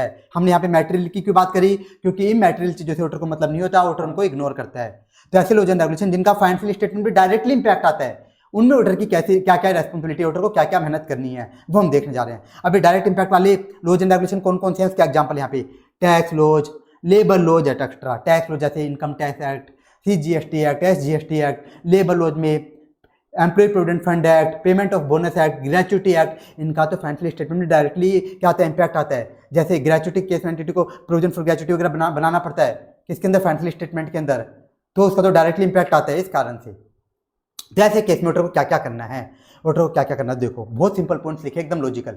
सबसे पहले ऑडिटर को क्या करना है, ऐसे 315 के अकॉर्डिंग क्या लेनी है, अंडरस्टैंडिंग लेनी है। किस चीज़ की, legal and regulatory framework applicable to entity. Auditor को क्या अंडरस्टैंडिंग लेनी है कि जिस एंटिटी में ऑडिट करना है ना, उस एंटिटी में कौन कौन से लॉज एंड रेगुलेशन एप्लीकेबल होते हैं, ये अंडरस्टैंडिंग लेनी है। आप बोलोगे सर ऐसा क्यों कर रहे हो ऑडिटर, अगर मान लो ऑडिटर को यही पता नहीं होगा कि इस एंटिटी में कौन कौन से लॉज एंड रेगुलेशन एप्लीकेबल होते हैं, तो ऑडिटर कैसे पता लगा पाएगा कि एंटिटी उनका कंप्लायंस कर भी रही है कि नहीं। तो सबसे पहले तो यही पता लगाना होगा कि एंटिटी में कौन कौन से लॉज एप्लीकेबल होते हैं। फिर ऑडिटर क्या देखेगा, एंटिटी इनको कंप्लायंस कैसे कर रही है, कंप्लायंस कैसे करे, इसका मतलब क्या है, ऑडिटर क्या देखेगा, मैनेजमेंट की रेस्पॉन्सिबिलिटी देखेगा कि मैनेजमेंट ने यहाँ पे कंट्रोल्स क्या क्या लगा रखे हैं, लीगल एडवाइजर अपॉइंट कर रखा है कि नहीं, कोड ऑफ कंडक्ट बना रखा है कि नहीं, इस तरह से देखेगा। अगर ऑडिटर को लगेगा, मान लो अब ऑडिटर को लगा कि एंटिटी ने क्या कर रखे हैं, एंटिटी ने क्या कर रखे हैं, बहुत तगड़े कंट्रोल्स लगा रखे हैं, क्या किस चीज के रिगार्डिंग, लॉज एंड रेगुलेशन की कंप्लायंस के रिगार्डिंग। और ये जो एंटिटी है इस पे क्या है, बहुत ज्यादा लॉज एंड रेगुलेशन एप्लीकेबल नहीं होते, तो ऑडिटर क्या करेगा, कम मेहनत करेगा, ये लिखा है। अब ऑडिटर क्या करेगा, सफिशिएंट एंड एप्रोप्रिएट एविडेंस लेगा रिगार्डिंग कंप्लायंस। मतलब ऑडिटर क्या करेगा ऑडिटर मेहनत करेगा, ऑडिटर क्या करेगा, मेहनत करेगा ये देखने के लिए कंप्लायंस हो रहा है कि नहीं हो रहा। अब मेहनत कम करेगा या ज्यादा करेगा, किन बातों पर डिपेंड करेगा, इन दो बातों पर। अगर मान लो कोई एंटिटी ऐसी है जिसपे बहुत ज्यादा लॉज एंड रेगुलेशन एप्लीकेबल होते हैं, बहुत ज्यादा, और उसके कंट्रोल्स भी क्या है, ज्यादा अच्छे नहीं है, कंट्रोल्स भी क्या है, मान लो ये सेकंड पॉइंट कि कंट्रोल्स भी क्या उस एंटिटी ने ज्यादा अच्छे नहीं लगा रखे, तो ऑडिटर को बहुत भयंकर मेहनत करनी पड़ेगी। लेकिन मान लो ऑडिटर ने देखा कि जो एंटिटी में ऑडिट करने आया हूं उस पर जो लॉज एंड रेगुलेशन एप्लीकेबल होते हैं ना के बराबर, कुछ बस बहुत गिने चुने लॉज एंड रेगुलेशन एप्लीकेबल होते हैं, गिने चुने, और उस एंटिटी के कंट्रोल्स भी अच्छे हैं, मैनेजमेंट ने जो अपनी रेस्पॉन्सिबिलिटी अच्छे से निभाई है, तो ऑडिटर को क्या करनी पड़ेगी, वहां पे कम मेहनत करनी पड़ेगी, कम मेहनत। तो देखो कितना सिंपल सा टॉपिक है। तो ये हमारा कंप्लीट हुआ ऐसे लॉज एंड रेगुलेशन जिनका फाइनेंशियल स्टेटमेंट में डायरेक्ट इंपैक्ट होता है, मटेरियल इंपैक्ट आता है, डायरेक्ट और मटेरियल, तो उस केस में ऑडिटर की क्या रेस्पॉन्सिबिलिटी है। अब हम देखने जा रहे हैं responsibilities relating to other laws and regulation जिनका की डायरेक्ट इंपैक्ट नहीं आता, जिनका क्या आता है इनडायरेक्ट इंपैक्ट। जैसे example environmental laws and regulation, क्या इन्वायरमेंटल लॉज एंड रेगुलेशन। अब कैसे आ सकते हैं इनडायरेक्ट इंपैक्ट, कैसे आ सकता है कि मान लो एंटिटी क्या करे, इन्वायरमेंट को भयंकर रूप से पोल्यूट करिए तो एंटिटी का लाइसेंस ही कैंसिल हो सकता है, एंटिटी पे भयंकर रूप से पेनल्टी वगैरह लग सकती है, इस तरह से। लेकिन मैंने क्या बताया था आपको, ऐसे लॉज एंड रेगुलेशन, मैंने क्या बताया था याद करो, ऐसे लॉज एंड रेगुलेशन जिनका डायरेक्ट इंपैक्ट नहीं आता उनको पकड़ पाना बहुत ही ज़्यादा मुश्किल होता है, बहुत ज़्यादा मुश्किल। तो यहाँ पे ऑडिटर को जब क्या करना है, इस केस में ऑडिटर को ज़्यादा मेहनत का काम नहीं बताया गया, ऑडिटर को यहाँ पे कुछ काम बताए गए हैं, बस ऑडिटर को वही काम करने हैं। अगर उन कामों से अगर ऑडिटर को मान लो ये वाले नॉन कंप्लायंस मिल जाते तो बढ़िया है, वरना ऑडिटर को कुछ एक्स्ट्रा मेहनत नहीं करनी। तो देखो इसमें क्या क्या लिखा है, पहला पॉइंट फालतू लिख दिया कि ऑडिटर से कभी भी एक्सपेक्टेशन नहीं की जाती कि वो सारे के सारे नॉन कंप्लायंस को पकड़ लेगा। क्यों? क्योंकि ऑडिटर पे इनहेरेंट लिमिटेशन होती है। ये तो सेम बात ऊपर वाली लिख दी, इनहेरेंट लिमिटेशन वाली। फिर क्या लिखा, अदर लॉज, ऐसे लॉज एंड रेगुलेशन जिनका इंडायरेक्ट इंपैक्ट आता है, तो ऑडिटर को ओनली कौन से नॉन कंप्लायंस से मतलब होगा, जिनका फाइनेंशियल स्टेटमेंट में मैटेरियल इंपैक्ट आता है। तो ये तो नॉर्मल सी बात है, अगर कोई मैटेरियल इंपैक्ट आ रहा होगा ना तो हम देखेंगे नहीं, ये तो मैंने ऊपर भी बताया था, सेम ही बात है। तो ये भी फालतू पॉइंट है, लेकिन याद तो करना ही पड़ेगा। अब देखो ऑडिटर को करना क्या है, ऐसे लॉज एंड रेगुलेशन जिनका फाइनेंशियल स्टेटमेंट में डायरेक्टली इंपैक्ट नहीं आता, तो उनके लिए ऑडिटर की क्या रेस्पॉन्सिबिलिटी है, कैसे पता लगाएगा। मैंने क्या बताया था, इनको पकड़ना तो बहुत मुश्किल होता है, लेकिन ऑडिटर को कुछ काम तो करनी होंगी। तो क्या क्या करना है ऑडिटर को, सबसे पहले तो क्या करना है, देखो सबसे पहले ऑडिटर को क्या करना है, inquiry of management TCWG whether entity's compliance with laws and regulation. क्या करना है ऑडिटर को, मैनेजमेंट से TCWG से इंक्वायरी करके पूछना है कि आपकी एंटिटी लॉज एंड रेगुलेशन का कंप्लायंस तो कर रही है ना, लॉज एंड रेगुलेशन का कंप्लायंस तो कर रही है ना। अब आप बोलोगे सर ये क्या बता दिया आपने पॉइंट, ऐसा थोड़ा होगा। बताओ मान लो हम नॉन कंप्लायंस कर रहे हैं तो हम क्यों बताएंगे किसी को कि हम नॉन कंप्लायंस कर रहे हैं। तो यहाँ पे आपकी बात एकदम सही है, लेकिन मैंने क्या बताया था, नॉन कंप्लायंस दो होते हैं, एक होते हैं जानबूझ के किए जाने वाले, एक होते हैं अनजाने में। तो ऐसे नॉन कंप्लायंस जो अनजाने में हुए हैं तो क्या होगा, ऐसे नॉन कंप्लायंस तो मैनेजमेंट TCWG के लोग क्या करेंगे, खुद ही ऑडिटर को बता देंगे कि हमने ये नॉन कंप्लायंस करे हैं। तो फिर ऑडिटर को आगे जो भी काम करना होगा उनसे रिलेटेड ऑडिटर काम कर लेगा। वो क्या काम करने होते हैं वो हम आगे देखेंगे लास्ट टॉपिक में, इसी चैप्टर के, इसी स्टैंडर्ड के। लेकिन मान लो ऐसे नॉन कंप्लायंस जो कि मैनेजमेंट TCWG ने दोनों ने खुद नहीं करे, मान लो इन्होंने खुद नहीं करे हैं, तो वो क्यों बताएंगे ऑडिटर को, वो तो बताएंगे नहीं। तो ऑडिटर को एक एक्स्ट्रा काम और करना है, यहाँ पे क्या करना रहेगा, inspecting the correspondence with regulatory authorities. मतलब ऑडिटर को क्या देखना है कि मैनेजमेंट TCWG की क्या है, रेगुलेटरी अथॉरिटी के साथ जो भी बातचीत हुई है, कोरस्पोंडेंस मतलब जो भी कम्युनिकेशन हुआ है, बातचीत हुई है ना, उनको चेक करेगा। मान लो एग्जांपल है तो एंटिटी कोई नॉन कंप्लायंस कर रही होगी तो क्या हुआ होगा, रेगुलेटरी अथॉरिटी ने क्या किया होगा, रेगुलेटरी अथॉरिटी ने इस एंटिटी को क्या किया होगा, एक्स लिमिटेड को कुछ नोटिस भेजेंगे, क्या कहेंगे, नोटिस वगैरह भेजेंगे, और एक्स लिमिटेड ने क्या किया होगा, इन नोटिस का रिप्लाई भी किया होगा। तो ऑडिटर क्या करेगा, इन दोनों को चेक करेगा, इन दोनों को देख करके पता लगाएगा कि एक्चुअल में यहाँ पे नॉन कंप्लायंस हुआ है या फिर नहीं। इस तरह से ऑडिटर नॉन कंप्लायंस का पता लगाएगा। तो इस तरह से ऑडिटर पता लगाएगा। तो हमने दोनों केस देख लिए, दो केस थे यहाँ पे, ऐसे लॉज एंड रेगुलेशन जिनका की डायरेक्ट इंपैक्ट आता है, उसमें ऑडिटर को क्या करना है, कैसे पता लगाना है कि नॉन कंप्लायंस हुआ है कि नहीं। और ऐसे केसेस जहाँ पे इनडायरेक्ट इंपैक्ट आता है, जहाँ पे डायरेक्ट इंपैक्ट नहीं आता, वहाँ पे ऑडिटर को क्या मेहनत करनी है। अब जब ऑडिटर मेहनत करता है, अगर मान लो उसको नॉन कंप्लायंस मिल जाते हैं तो आगे क्या करना है वो हम लास्ट टॉपिक में देखेंगे। नॉन कंप्लायंस मिल गया तो आगे क्या करना है वो हम लास्ट टॉपिक में देखेंगे। अब देखो यहाँ पे एक चीज और बताइए, ड्यूरिंग ऑडिट, कि ऑडिट के दौरान ऑडिटर को क्या रहना है, हमेशा सतर्क भी रहना है, कि क्या पता कि मुझे कोई नॉन कंप्लायंस की और इंडिकेशन मिल जाए, कि ऐसे नॉन कंप्लायंस जो मेरी पकड़ में नहीं आए थे, और जो ऐसे नॉन कंप्लायंस जो कि मैनेजमेंट ने TCWG ने मुझको बताए भी नहीं थे, क्या पता उनकी मुझको इंडिकेशन मिल जाए। तो ऑडिटर को सतर्क भी रहना है। और लास्ट पॉइंट क्या लिख दिया, ऑडिटर को क्या करना है, मैनेजमेंट से रिटर्न रिप्रेजेंटेशन भी लेनी है। ये काम तो हमेशा ही करता है कि लिख करके दो, मैनेजमेंट को बोलेगा ऑडिटर कि लिख करके दो, TCWG को बोलेगा लिख करके दो कि जितने भी नॉन कंप्लायंस तुमको पता थे सारे के सारे तुमने मुझको बता दिए, ये बात लिख करके दो।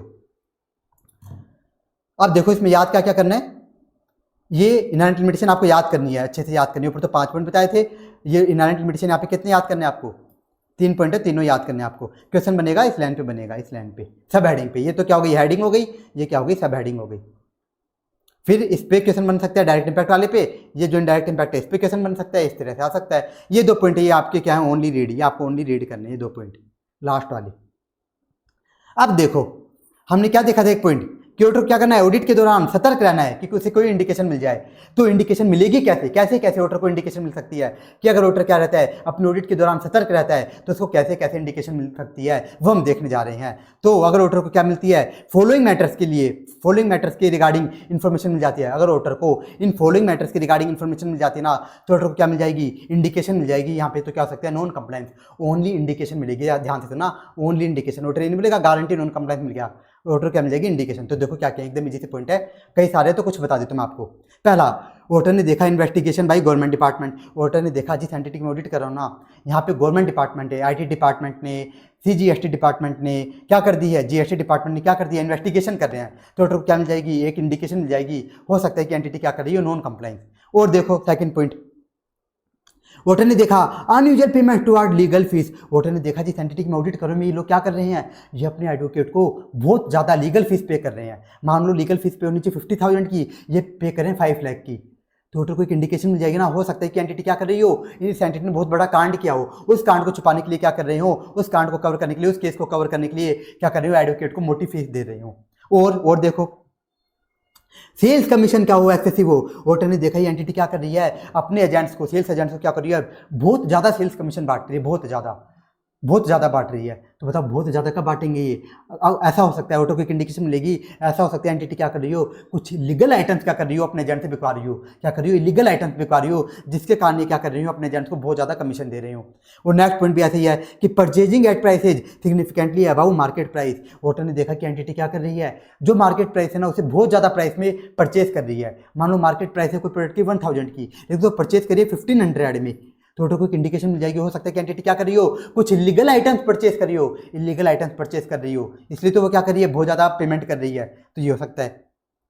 और देखो और एग्जांपल लेता हूँ कि ऑडिटर ने देखा payment for good services made other than to the country from which good service originated. Auditor ने देखा कि एंटिटी ने जिस कंट्री से गुड्स मंगाए थे उसको पेमेंट नहीं करे, पेमेंट ये क्या कर रहे हैं, दूसरी कंट्री में कर रहे हैं। तो ऑडिटर को बताओ यहाँ पे क्या इंडिकेशन मिलेगी, ऑडिटर को इंडिकेशन मिलेगी कि हो सकता है ये एंटिटी क्या कर रही हो, हवाला कर रही हो, मनी लॉन्ड्रिंग कर रही हो, ये इंडिकेशन मिल जाएगी। एक एग्जांपल ले लेता हूँ, एडवर्स मीडिया कमेंट। ऑडिटर ने देखा कि जिस एंटिटी में ऑडिट करने आए हो ना, इस एंटिटी के बारे में मीडिया में बहुत उल्टी सुल्टी खबरें चल रही हैं, तो यहाँ पे भी ऑडिटर को इंडिकेशन मिल जाएगी कि ये एंटिटी क्या कर रही हो, non compliance with laws and regulation कर रही हो, ये इंडिकेशन ऑडिटर को मिल जाएगी। अब देखो नेक्स्ट टॉपिक यही है कि जैसे ऑडिटर को इंडिकेशन मिल गई कि एंटिटी क्या कर रही हो, कि हो सकता है कि एंटिटी नॉन कंप्लायंस कर रही हो, तो आगे ऑडिटर को क्या करना है, तो वही ऑडिट प्रोसीजर्स हम देखने जा रहे हैं। तो ऑडिटर को क्या क्या करना है, अब ऑडिटर को क्या करना है, ऑडिटर को क्या करना है, understanding of nature of act and circumstances and. Auditor को सबसे पहले क्या करना है, ऑडिटर को ये देखना है कि क्या हुआ है, वो किन सर्कमस्टेंसेज में हुआ है। ऑडिटर को क्या देखना है कि क्या हुआ है, वो किन सर्कमस्टेंसेज में हुआ है। और फिर इसको देखना है कि ये जो चीज़ हुई है इसका फाइनेंशियल स्टेटमेंट पे क्या इम्पैक्ट आ सकता है। सबसे मेन ये देखेगा कि जो चीज़ हुई है इसका फाइनेंशियल स्टेटमेंट पे क्या इम्पैक्ट आ सकता है, कि मटेरियल इम्पैक्ट आ सकता है या फिर इमैटेरियल। अगर मान लो इमैटेरियल इम्पैक्ट आएगा ना तो ऑडिटर आगे कुछ काम करेगा ही नहीं, कुछ भी नहीं करेगा। लेकिन अगर मटेरियल इम्पैक्ट आएगा ना तो ऑडिटर क्या करेगा, तो देखो आप क्या करेगा। अब ऑडिटर क्या देखेगा, जैसे सबसे पहले तो क्या लेगा, अंडरस्टैंडिंग लेगा कि क्या हुआ है, किन सर्कमस्टेंसेज में हुआ है। फिर ऑडिटर देखेगा कि ये जो चीज़ हुई है इसका फाइनेंशियल स्टेटमेंट पे क्या इंपैक्ट आ सकता है। अगर ये मटेरियल आएगा तो ऑडिटर इग्नोर कर देगा, और अगर इसका मटेरियल इंपैक्ट ऑडिटर को लगेगा कि इसका तो मटेरियल इंपैक्ट आ सकता है, तो ऑडिटर आगे क्या करेगा, देखो फिर ऑडिटर क्या करेगा, आगे discuss the matter with management से जाके बातचीत करेगा, उससे इन्फॉर्मेशन मांगेगा कि मेरे को यहाँ पे इंडिकेशन मिली है तो मेरे को पूरी इन्फॉर्मेशन दो। लेकिन मान लो मैनेजमेंट का आदमी क्या है, बेकार है, जानबूझ के क्या करे, नॉन कंप्लायंस, और ये क्या नहीं करते, ऑडिटर को सफिशिएंट इन्फॉर्मेशन देते ही नहीं है, ऑडिटर को इन्फॉर्मेशन दे ही नहीं रहे, ऑडिटर को बेचारे को एविडेंस मिल ही नहीं पा रहे। फिर ऑडिटर क्या करेगा, ऑडिटर लीगल एडवाइस लेगा। ऑडिटर लीगल एडवाइस क्यों लेगा, दो कारणों से। ऑडिटर क्या करेगा, सबसे पहले तो अपने लीगल एडवाइजर को, अपने एडवोकेट को बताएगा कि मुझको ये इंडिकेशन मिली है, सारी इन्फॉर्मेशन जो ऑडिटर को इन्फॉर्मेशन मिल गई उस नॉन कंप्लायंस की इंडिकेशन के रिगार्डिंग सारी लीगल एडवाइजर को बता देगा, और उससे पूछेगा कि इस इन्फॉर्मेशन के बेस पे क्या हम कह सकते हैं कि यहाँ पे एक्चुअल में नॉन कंप्लायंस हुआ है। तो एक तो ये पूछेगा, और दूसरा उसे पूछेगा कि जो बातें हुई हैं, जो चीज़ें मुझे मिली हैं, क्या इस बात को क्या मुझे किसी रेगुलेटरी अथॉरिटी को भी रिपोर्ट करना है क्या। ये बातें ऑडिटर क्या करेगा, लीगल एडवाइस लेगा। अब मान लो ऑडिटर को क्या नहीं मिल पाती, लीगल एडवाइस लेने पर भी सफिशिएंट इन्फॉर्मेशन नहीं मिल पाती। मान लो लीगल एडवाइजर, ऑडिटर का लीगल एडवाइजर ऑडिटर को बोल देता है कि तेरे को जितनी इन्फॉर्मेशन मिली है तेरे को जितनी भी इन्फॉर्मेशन मिली है नॉन कंप्लायंस के रिगार्डिंग, ये क्या है, ये सफिशिएंट नहीं है, ये सफिशिएंट नहीं है ये प्रूव करने के लिए कि यहाँ पे एक्चुअल में नॉन कंप्लायंस हुआ है कि नहीं। तो ऐसे केस में ऑडिटर क्या करेगा, ऐसे केस में auditor evaluate the effect on auditors opinion, ऐसे केस में ऑडिटर क्या कर देगा, ऐसे 705 के अकॉर्डिंग क्या दे देगा, मॉडिफाइड ओपिनियन दे देगा। और कौन सा ओपिनियन देगा, कौन सा देगा, क्वालिफाइड या फिर डिस्क्लेमर ऑफ ओपिनियन देगा, क्वालिफाइड और डिस्क्लेमर। अब आप बोलोगे सर क्वालिफाइड या डिस्क्लेमर क्यों देगा, क्योंकि जब हमें एविडेंस नहीं मिलता तो हम क्वालिफाइड या डिस्क्लेमर ही देते हैं। और ये बात हम डिटेल में और भी ज़्यादा डिटेल में कहाँ सीखेंगे, ऐसे 705 में। तो ये भी हमारा कंप्लीट हुआ कि अगर ऑडिटर को इंडिकेशन मिल जाती है तो ऑडिटर को क्या क्या काम करना है। अब देखो ये लास्ट पॉइंट एकदम ओवर है कि ऑडिटर को क्या करना है, जो भी नॉन कंप्लायंस मिले या जिनकी इंडिकेशन मिली सबको क्या करना है, डॉक्यूमेंट करना है, डॉक्यूमेंटेशन करना है, बस रीड करनी है बात। और ये आपको याद करना है सारी प्रोसीजर कि क्या क्या करना होगा। अब आ जाओ last topic, reporting responsibility of auditor for non compliance of laws and regulation. कि ऑडिटर को नॉन कंप्लायंस मिल गए तो उसके क्या करना है, अब रिपोर्टिंग रेस्पॉन्सिबिलिटी करना क्या है। ऑडिटर ने क्या करी, मेहनत करी, उसको नॉन कंप्लायंस मिल गई तो उसको करना क्या है नॉन कंप्लायंस के केस में। तो यहाँ पे से सबसे पहला काम तो क्या करना है, reporting the non compliance to TCWG। सबसे पहले तो TCWG को जाके बताना है, एक्स लिमिटेड के ऑडिट कर रहे हैं तो इसके एक्स लिमिटेड के TCWG को जाके बताना है, सबसे पहला काम ये होगा। अब आप बोलोगे सर ये क्यों करना है, हमें सबसे पहला काम ये क्यों करना है, इसके देखो एक दो रीजन है। आपको एक रीजन बताता हूँ, सबसे मेन वाला बता देता हूँ। सबसे मेन रीजन तो क्या है, देखो TCWG की रेस्पॉन्सिबिलिटी क्या होती है, हमने ऐसे 200 में पढ़ा है कि मैनेजमेंट और TCWG की रेस्पॉन्सिबिलिटी होती है कि वो क्या करें, financial statement as per FRF बना करके दे। इनकी तो रेस्पॉन्सिबिलिटी होती है TCWG की, मैनेजमेंट की। तो ऑडिटर क्या बोलेगा कि मुझे क्या मिल गए, नॉन कंप्लायंस मिल गए, तो इस नॉन कंप्लायंस के रिगार्डिंग जो भी फाइनेंशियल स्टेटमेंट में एडजस्टमेंट होनी चाहिए, मान लो डिस्क्लोजर जाना चाहिए तो डिस्क्लोजर दो, इस तरह से बोलेगा। ऑडिटर क्या करेगा, TCWG को जाके बोलेगा कि इस नॉन कंप्लायंस के रिगार्डिंग जो भी फाइनेंशियल स्टेटमेंट में एडजस्टमेंट होनी चाहिए वो एडजस्टमेंट करके दो, इस तरह से। इस कारण से हम किसके पास जाएंगे, TCWG के पास जाएंगे सबसे पहले तो हम। ये रीजन है, और ये रीजन स्टूडेंट को पता होते नहीं है, बस वो रटते रहते हैं। वो क्या करते हैं, बस जो भी टॉपिक आए उनको रटने लग जाते हैं और सोचते हैं हमको तो समझ आ रहा है, बस ये समझ लेते हैं स्टूडेंट। जैसे उनको क्या होती है, इंग्लिश समझ आ जाती है, इंग्लिश की हिंदी कर लेते हैं, तो वो सोचते रहे हमें तो ऑडिट समझ आ गई, इनको कुछ समझ आते ही नहीं है। अब आगे देखो कैसे रिपोर्ट करना है TCWG को। तो ऑडिटर क्या करेगा, TCWG को रिपोर्ट करेगा जो भी नॉन कंप्लायंस उसकी नॉलेज में आए हैं, लेकिन ऐसे नॉन कंप्लायंस जो कि एकदम ही मैटेरियल है, एकदम ही फर्जी हैं, उनको नहीं बताएगा TCWG को जाकर के। फिर देखो क्या लिखा कि अगर ये नॉन कंप्लायंस क्या है, जानबूझ के किए, मान लो मैनेजमेंट ने जानबूझ के किए हैं और मैटेरियल भी हैं, तो क्या करेगा ऑडिटर तुरंत जाकर के TCWG को बता देगा, तुरंत जाकर के कि अगर ये नॉन कंप्लायंस जानबूझ के किए गए मैनेजमेंट के द्वारा तो तुरंत जाकर के बताएगा। अब मान लो ऑडिटर को लगता है कि जो TCWG है ना उसने खुद ने क्या किया, नॉन कंप्लायंस किया है, तो बताओ किसे बताएगा ऑडिटर। तो यहाँ पे लिखा है फिर ऑडिटर किसे बताएगा, ऑडिटर बताएगा communicate the matter to next high level of authority. Auditor किसे बताएगा, next high level of authority को बताएगा, और वो कौन होती है, ऑडिट कमेटी। किसे बताएगा, ऑडिट कमेटी को बताएगा। अब देखो मैं आपको एक बात बताता हूँ, जो TCWG होता है ना अपना TCWG, इसमें कौन कौन आता है, CEO, CFO, board of directors, ये सब आते हैं। और इसी TCWG के अंदर ऑडिट कमेटी भी आती है। ऑडिट कमेटी भी किस में आती है, TCWG में। लेकिन TCWG में भी जो सबसे हाई लेवल ऑफ अथॉरिटी होती है ना, TCWG के अंदर जो सबसे हाई अथॉरिटी होती है वो कौन होती है, ऑडिट कमेटी होती है। तो अगर मान लो TCWG के लोग क्या करते हैं जानबूझ के नॉन कंप्लायंस करते हैं, तो ऑडिटर किसको बताएगा, कम्युनिकेट करेगा, किसको करेगा, ऑडिट कमेटी को करेगा, ऑडिट कमेटी को। लेकिन मान लो किसी एंटिटी के अंदर, जिस एंटिटी की ऑडिटर ऑडिट करने गया है वहां पे ऐसी कोई अथॉरिटी है ही नहीं, मतलब ऑडिट कमेटी एग्जिस्ट ही नहीं करती, तो ऑडिटर को क्या करना पड़ेगा, अपनी लीगल एडवाइजर से लीगल एडवाइस लेनी पड़ेगी कि क्या किसी रेगुलेटरी अथॉरिटी को नॉन कंप्लायंस के बारे में बताने की मेरी नीड है कि नहीं, मेरी रेस्पॉन्सिबिलिटी है कि नहीं, इस तरह से पूछेगा ऑडिटर। तो ये थी पूरी रिपोर्टिंग, किसको, TCWG को, कैसे कैसे रिपोर्टिंग करनी है। तो ऐसे नहीं, यहाँ पे बिल्कुल भी नहीं बताया कि TCWG को रिपोर्टिंग क्यों करनी है, वो मैंने आपको एक्स्ट्रा में बता दिया ताकि आपको समझ आ जाए। अब देखो नेक्स्ट, रिपोर्टिंग नॉन कंप्लायंस इन ऑडिटर्स रिपोर्ट। अब क्या करना है, अपनी ऑडिटर्स रिपोर्ट में भी तो ऑडिटर रिपोर्ट करेगा, वहां पे तो ऑडिटर को क्या देना है, अनमोडिफाइड या मॉडिफाइड ओपिनियन देना है। तो ऑडिटर को क्या मिला, देखो सबसे पहला पॉइंट बात करें, अगर ऑडिटर को क्या मिल जाते हैं, sufficient and appropriate audit evidence मिल जाते हैं किस रिगार्डिंग, कि नॉन कंप्लायंस हुआ है, क्या हुआ है, लॉज एंड रेगुलेशन का नॉन कंप्लायंस हुआ है, उनका क्या रहा है, मैटेरियल इंपैक्ट आ रहा है। लेकिन TCWG ने उसका फाइनेंशियल स्टेटमेंट में एडजस्टमेंट नहीं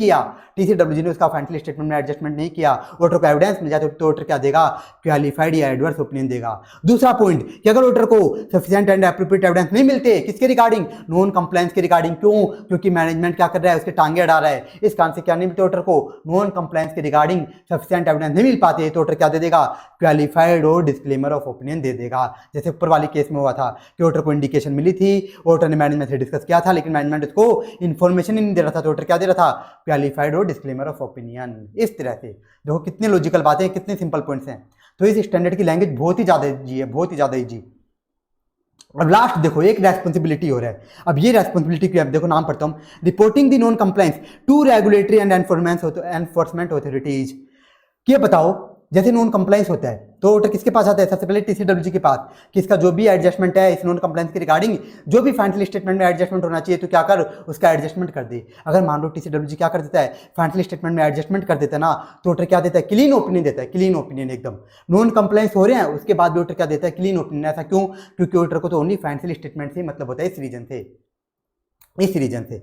तो यहाँ पे ये बताया गया है वोटर को और एक्स्ट्रा काम और करना पड़ेगा, क्योंकि वोटर क्या कर रहा है बताओ, वोटर क्या कर रहा है? क्लीन ओपिनियन भी दे सकता है। नॉन कंप्लायंस के केस में भी वोटर क्या दे सकता है?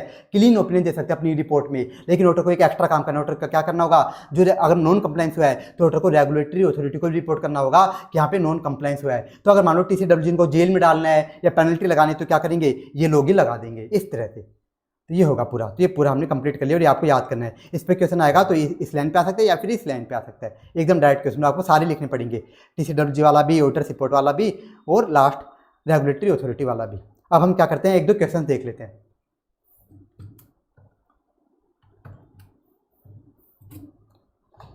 पहले से 240 के देख लेते हैं कुछ क्वेश्चन, ये फालतू सिंपल से आराम से हो जाएंगे आपसे। देखो क्वेश्चन 60 अच्छा क्वेश्चन है। Arihant limited was engaged in the business of owing and managing hotels. तो अरिहंत लिमिटेड क्या काम है? होटल्स का काम है, होटल्स का काम है। इट अपॉइंटेड, अरिहंत लिमिटेड ने क्या किया? Appointed Upadhyay and company as its stat auditor, Upadhyay and company को अपॉइंट किया अपने ऑडिटर के रूप में। While planning the audit team decided that the risk of revenue recognition from hotel should not be treated as fraud risk. तो audit team ने क्या decide किया कि जो सेल्स वाली असर्शन है ना, इसको हम फ्रॉड रिस्क नहीं मानेंगे। और मैंने क्या बोला था, जनरली इसको फ्रॉड रिस्क मानना होता है, जनरली मानना होता है। लेकिन देखो आगे क्या हुआ, आगे की बात देख लेते हैं कि क्यों नहीं मान दे, वो भी लिखा हुआ है। This conclusion was based on the assessment of earlier year wherein no fraud was identified in the revenue recorded from such business. अब इन्होंने क्या बोला कि हम इसमें फ्रॉड रिस्क क्यों नहीं मान दे, क्योंकि लास्ट ईयर भी हमने इसकी ऑडिट करी हुई है, अरिहंत लिमिटेड की, पहले भी हमने कई बार ऑडिट करी हुई है और यहाँ पे कभी भी रेवेन्यू में कुछ फ्रॉड मिलता ही नहीं है। तो बताओ यानी इनकी अभी तक तो कोई गलती है नहीं, किसकी? इस ऑडिट टीम की कोई गलती नहीं है कि ये फ्रॉड रिस्क नहीं मान रहे यहाँ पे। अब आगे देखो क्या हुआ, अभी चेकिंग तो करेंगे भाई, फ्रॉड रिस्क का मतलब क्या होता है? वहां पे आप एक्स्ट्रा चेकिंग करते हो, ज्यादा मेहनत कर लेते हो। अब देखो आगे क्या हुआ, while testing the controls over the process of revenue it was identified that the controls are not properly designed to mitigate the risk of fraud. जब इन्होंने रेवेन्यू के केस में टेस्ट ऑफ कंट्रोल्स किया ना, तो इन्हें क्या पता लगा कि टेस्ट ऑफ कंट्रोल्स तो इफेक्टिव नहीं आए, कंट्रोल बिल्कुल भी इफेक्टिव नहीं है। तो इन्होंने क्या किया, as a result audit team decided to perform the additional substantive testing. एकदम सिंपल सी बात लिखी है, जब टेस्ट ऑफ कंट्रोल्स में कंट्रोल्स बेकार निकलते तो हम क्या करते हैं? सब्सटेंटिव प्रोसेस ज़्यादा करते हैं। तो ये भी क्या कर रहे हैं? Additional substantive testing. लेकिन देखो आगे इन्होंने ये गलती कर दी। अब यहाँ पे देखना, ये मेन लाइन है, यहाँ पे क्या कर दी ऑडिटर ने? गलती कर दी। क्या? However the audit team still were to the conclusion that there is no risk of fraud in revenue. अब बताओ कंट्रोल्स बेकार हैं, रेवेन्यू वाला असर्शन है जहाँ पे जनरली क्या मानी जाती है? फ्रॉड रिस्क, और वहाँ पे क्या मिल गए? कंट्रोल्स भी बेकार मिल गए। उसके बाद भी ऑडिट टीम वाले क्या बोलते हैं? उसके बाद भी क्या बोलते हैं? नहीं अभी भी हम यहाँ पे फ्रॉड रिस्क नहीं मान रहे, अभी भी नहीं मान रहे फ्रॉड रिस्क। तो ये सबसे बड़ी गलती कर दी, ये सबसे मेन यहाँ पे इन्होंने गलती कर दी। अब देखो आगे की लाइन हम बाद में पढ़ेंगे, अब इसका आंसर देखो क्या पूछा है यहाँ पे, आपसे पूछी रेस्पॉन्सिबिलिटी ऑफ ऑडिटर, ऑडिटर की रेस्पॉन्सिबिलिटी पूछी है। तो ऑडिटर की रेस्पॉन्सिबिलिटी क्या थी? मैंने 3 बताई थी, ऐसे 200, ऐसे 315 और ऐसे 330। ये बताते हैं ऑडिटर की रेस्पॉन्सिबिलिटी फ्रॉड से रिलेटेड। ओके, तो देखो ऐसे ने क्या किया, ऐसे 200 वाली इस आंसर में लिखी नहीं, ऐसे ने डायरेक्टली स्टार्ट कर दी ऐसे 315 से पूरी बात लिख दी कि ऑडिटर को क्या करना होता है? फ्रॉड रिस्क आइडेंटिफाई करनी होती है। और ये माना जाता है कि रेवेन्यू में तो क्या होती है? जनरली फ्रॉड रिस्क होती है, और अगर वहाँ पे कंट्रोल्स खराब है तो फ्रॉड रिस्क माननी है। फिर देखो 330 की बात लिख दी, ऑडिटर को क्या करना है? रेस्पॉन्स डिटरमाइन करने की मैं टेस्ट ऑफ कंट्रोल्स कितना करूंगा? Substantive procedure. तो पूरी बात लिख दी। अब यहाँ पे देखो, यहाँ पे अच्छी बात लिखी इस वाली पैरा में कि when there is lack of controls on revenue then there is high probability of fraud risk. कि रेवेन्यू के केस में, सेल्स वाले असर्शन के केस में अगर कंट्रोल्स बेकार है ना, तो वहाँ पे तो फ्रॉड रिस्क के चांस बहुत ज़्यादा हैं, आपको फ्रॉड रिस्क माननी चाहिए। अब ये लाइन फालतू से लिख दी, इसको चाहिए काट दो, ऐसे 315 की फालतू बात लिख दी, कंफ्यूज हो गया, बिना बात में याद भी नहीं होगी। अब देखो लास्ट में कंक्लूजन दे दिया। अब बताओ यहाँ पे क्या गलती करी थी? मैंने क्या बताया था आपको? ऑडिटर ने क्या गलती करी है कि रेवेन्यू के केस में कंट्रोल्स बेकार थे, फिर भी इसने फ्रॉड रिस्क नहीं मानी। तो हम क्या कंक्लूजन देंगे कि यहाँ पे इस ऑडिट टीम को क्या माननी चाहिए थी? रेवेन्यू के अंदर फ्रॉड रिस्क माननी चाहिए थी। तो ऐसे ने यही कंक्लूजन दिया। देखो कि ऑडिट टीम को क्या करना चाहिए था? रेवेन्यू को क्या मानना चाहिए था? रेवेन्यू को फ्रॉड रिस्क मानना चाहिए था। और ये फ्रॉड रिस्क क्या होती है? सिग्निफिकेंट रिस्क होती है। ये क्या होती है? सिग्निफिकेंट रिस्क होती है। तो ये हमारा क्वेश्चन कंप्लीट पूरा। अब देखो क्वेश्चन में एक बात तो लिख दी आगे, वो बता देता हूँ कि during the course of substantive testing it was identified that the management did not account for revenue received from corporate hotel booking amounting to 43 crore. जब इन्होंने चेकिंग करी, ऑडिटर ने क्या लगाई, ऑडिट टीम ने क्या लगाई, प्रोसीजर लगाई, तो उन्हें पता चला कि एंटिटी क्या नहीं करी, 43 करोड़ की सेल्स तो बुक ही नहीं करी, मतलब उनको क्या मिल गई, एक्चुअल में फ्रॉड मिल गई। और एक्चुअल में फ्रॉड मिल गई, बताओ किसका केस है, कंपनी का केस है। तो आप क्या करते हो, मैंने क्या बताया था आपको, सेक्शन 143 सब सेक्शन 12 की रिपोर्टिंग, कारों की रिपोर्टिंग भी आपको करनी होगी। तो ऐसे नहीं, वो लिखा देखो यहाँ पे सेक्शन 143 सब सेक्शन 12, उसके अंदर की बातें लिख दी। ये हम कहाँ सीखेंगे सारी बातें, रिपोर्टिंग चैप्टर में। अब देखो ऐसे यहाँ पे क्या गड़बड़ी करी, यहाँ पे ऐसे को कारों वाली बात भी लिखनी चाहिए थी, कारों वाली रिपोर्टिंग भी, वो ऐसे नहीं लिखा नहीं है, वो भी ऐसे को लिखना चाहिए था। तो ये क्वेश्चन हमारा कंप्लीट हुआ। अब आ जाओ नेक्स्ट क्वेश्चन, ये देख लो आप, ये बता देता हूं मैं, ये दोनों सेम ही क्वेश्चन में से एक रीड कर देता हूं। देखो, Honest Limited has entered into a transaction on 5th March near the end whereby it has agreed to pay 5 lakh per month to mister Y as annual return fees for engineering consultation. कि Honest Limited ने क्या किया, 5th मार्च को एक agreement किया। क्या agreement किया, किसके साथ, मिस्टर वाई के साथ, कि हम क्या करेंगे, तेरे से इंजीनियरिंग कंसल्टेशन लेंगे और तेरे को क्या करेंगे, पर मंथ 5 लाख रुपीज पे करेंगे। मतलब बताओ ईयर का कितना हुआ, ये तो पर मंथ दे रखा है, पूरे ईयर का कितना आएगा, 60 लाख आएगा, पूरे ईयर का 60 लाख। लेकिन देखो क्या लिखा गया, no amount was actually paid but 60 lakh rupees is provided in books of account. कि एक्चुअल में इन्होंने कोई अमाउंट पे किया ही नहीं, उन्होंने क्या कर दिया, बुक्स के अंदर फेक जर्नल एंट्रीज पास कर दी, मतलब फिक्टिशियस जर्नल एंट्रीज पास कर दी। तो ये सारी बातें हमें दे रखी हैं। अभी तक ऑडिटर की कोई बात नहीं हुई। अब देखो यहाँ से बात हो रही है ऑडिटर की, कि आप ऑडिटर हो, आपने इंक्वायरी करी, your inquiry elicits a response that need based consultation was obtained around the year but there is no documentary evidence of receipt of the services. तो आपने इंक्वायरी करी ना इस रिगार्डिंग, तो आपको पता चला, उन्होंने बोला कि हम क्या ले रहे हैं, हम कंसल्टेशन ले रहे हैं, हम क्या ले रहे हैं, इंजीनियरिंग कंसल्टेशन ले रहे हैं, लेकिन आपको उस रिगार्डिंग कुछ एविडेंस वगैरह मिल ही नहीं रहे, आपको उसके रिगार्डिंग कुछ एविडेंस वगैरह मिल ही नहीं रहे, मतलब मैनेजमेंट आपके साथ कोऑपरेट नहीं कर रहा। तो ऐसे केस में बताओ आप कौन सा आंसर लिखोगे, विड्रॉ वाला पूरा टॉपिक छापना आपको। जब आपको मैनेजमेंट कोऑपरेट वगैरह नहीं करता, कुछ ऐसे एक्सेप्शनल सर्कमस्टेंसेज आ जाते हैं, तो आप क्या करते हो, विड्रॉ करने का सोचते हो। लेकिन इसमें देखो एक बात और पूछी थी ऐसे ने, क्या बताई थी, ये क्या कर रहे हैं, फिक्टिशियस जर्नल एंट्री कर रहे हैं, तो आप उसके बारे में लिखोगे कि fraud can be committed by management और हेडिंग ऑफ कंट्रोल्स यूजिंग कैसे, by recording fictitious journal entries. फिर आप बताओगे इस केस में क्या हो रहा है, कंपनी क्या कर रही है, फिक्टिशियस जर्नल एंट्रीज पास कर रही है। ये भी आपको लिखना पड़ेगा, इसका भी 1 नंबर होगा, एग्जाम में 1 नंबर होगा इसका। फिर आपको क्या लिखना है, पूरा विड्रॉ वाला टॉपिक लिखना है, और लास्ट में ऐसे क्या लिख दिया, देखो सेक्शन 143 सेक्शन 12 वो क्लोज रन कारो, इसका भी क्या होगा, एग्जाम में 1 नंबर होगा। अब इसके अंदर क्या लिखना है, ये हम सब कहाँ सीखेंगे, रिपोर्टिंग चैप्टर में। तो ये हमारा कंप्लीट हुआ। अब आ जाओ ऐसे 250 consideration of laws and regulations. देखो पहला क्वेश्चन भी पढ़ देता हूं मैं, क्या लिखा है यहाँ पे, पीक्यू लिमिटेड एक लिस्टेड एंटिटी है, इस कंपनी ने क्या किया, सीए जज को अपॉइंट किया, सीए जज को कैसे, सीएफओ के रूप में, ऑडिटर के रूप में नहीं, सीएफओ मतलब क्या बना दिया इसको, टीसीडब्ल्यूजी बना दिया। अब देखो सीए जज क्या कर रहा है, सीए जज want to implement the policies procedure that can assist him in the prevention detection of non compliance. तो यहाँ पे किसकी बात हो रही है, यहाँ पे ऑडिटर की बात नहीं हो रही है, यहाँ पे किसकी बात हो रही है, टीसीडब्ल्यूजी की, कि टीसीडब्ल्यूजी क्या करना चाह रहा है, कुछ पॉलिसीज लगाना चाह रहा है नॉन कंप्लायंस को रोकने के लिए। मतलब यहाँ पे बात हो रही है रेस्पॉन्सिबिलिटी ऑफ मैनेजमेंट की, रेस्पॉन्सिबिलिटी ऑफ मैनेजमेंट की। तो ये क्या कहूँगी, पूरा टॉपिक छाप दिया पूरा का पूरा। तो ये क्वेश्चन कंप्लीट। एक ये क्वेश्चन देख लो, सी आनंद क्या है, एंगेजमेंट पार्टनर है for the audit of NHT limited, क्या है उसका एंगेजमेंट पार्टनर। सी आनंद जब ऑडिट करा था इसे क्या मिला, found at maximum of the labour employed was क्या है, चाइल्ड लेबर है, बच्चों से मजदूरी करवा रहे हैं ये। He question the management of the company about the same, to which management replied that looking into the compliance of such law is outside his scope. तो सी आनंद ने क्या देखा, यहाँ पे तो क्या हो रही है, बच्चों से मजदूरी करवा रहे हैं लोग, तो इसने मैनेजमेंट से पूछा ये बात, मैनेजमेंट को जाके बताई, तो मैनेजमेंट ने बोला तू इस चीज़ पर क्यों ध्यान दे रहा है, तो अपने फाइनेंशियल स्टेटमेंट पर ध्यान देना, तेरे को ऐसे लॉज एंड रेगुलेशन तो कोई मतलब नहीं है जिनका फाइनेंशियल स्टेटमेंट पे डायरेक्टली इंपैक्ट ही नहीं आता। ये बात बोल दी किसने, मैनेजमेंट ने। तो बताओ मैनेजमेंट ने जो बात बोली सही बोली कि गलत बोली है। तो ये हम कंक्लूजन में लिखेंगे। तो यहाँ पे किसका कौन सा क्वेश्चन पूछा है, इनडायरेक्ट इंपैक्ट वाले का। तो देखा इसने ये लिखा है इनडायरेक्ट इंपैक्ट वाला पूरा छाप दिया यहाँ पे। और ऐसे ने क्या किया इस क्वेश्चन में, डायरेक्ट इंपैक्ट वाले की भी थोड़ी सी थ्योरी लिख दी, फिर लास्ट में कंक्लूजन दे दिया कि मैनेजमेंट ने जो रिप्लाई दिया वो बिल्कुल भी सही नहीं है। अब देखो ये जो लास्ट लाइन है ये भी आपको ध्यान देनी पड़ेगी, या आपको क्या करनी पड़ेगी। देखो इस क्वेश्चन में आपको ये 2 पैरा अच्छे से याद रखने हैं। क्वेश्चन किससे पूछा है, इनडायरेक्ट इंपैक्ट पे। ऐसे ने क्या किया, डायरेक्ट इंपैक्ट वाली बात एक्स्ट्रा लिख दी, और लास्ट में रिपोर्टिंग वाली बात भी एक्स्ट्रा लिख दी कि अगर नॉन कंप्लायंस मिल जाता है, एविडेंस मिल जाते हैं, तो हम क्या करेंगे। तो ये लिखा है, if C Anand concludes that such non compliance has material effect, तो और उसका फाइनेंशियल स्टेटमेंट में कोई भी अगर एडजस्टमेंट नहीं किया गया तो बताओ हम क्या देते हैं रिपोर्ट के अंदर, एडवर्स या क्वालिफाइड ओपिनियन, मतलब रिपोर्टिंग वाली बात भी यहाँ पे एक्स्ट्रा लिख दी, पूछी नहीं गई थी क्वेश्चन में, तो ये भी आपको ध्यान रखना है, इसलिए ये क्वेश्चन मैंने आपको करवाया। अब आ जाओ ये क्वेश्चन और करवा देता हूँ इसमें मैं आपको, ये देख लो। FAS insurance broker limited is a leading online insurance intermediary.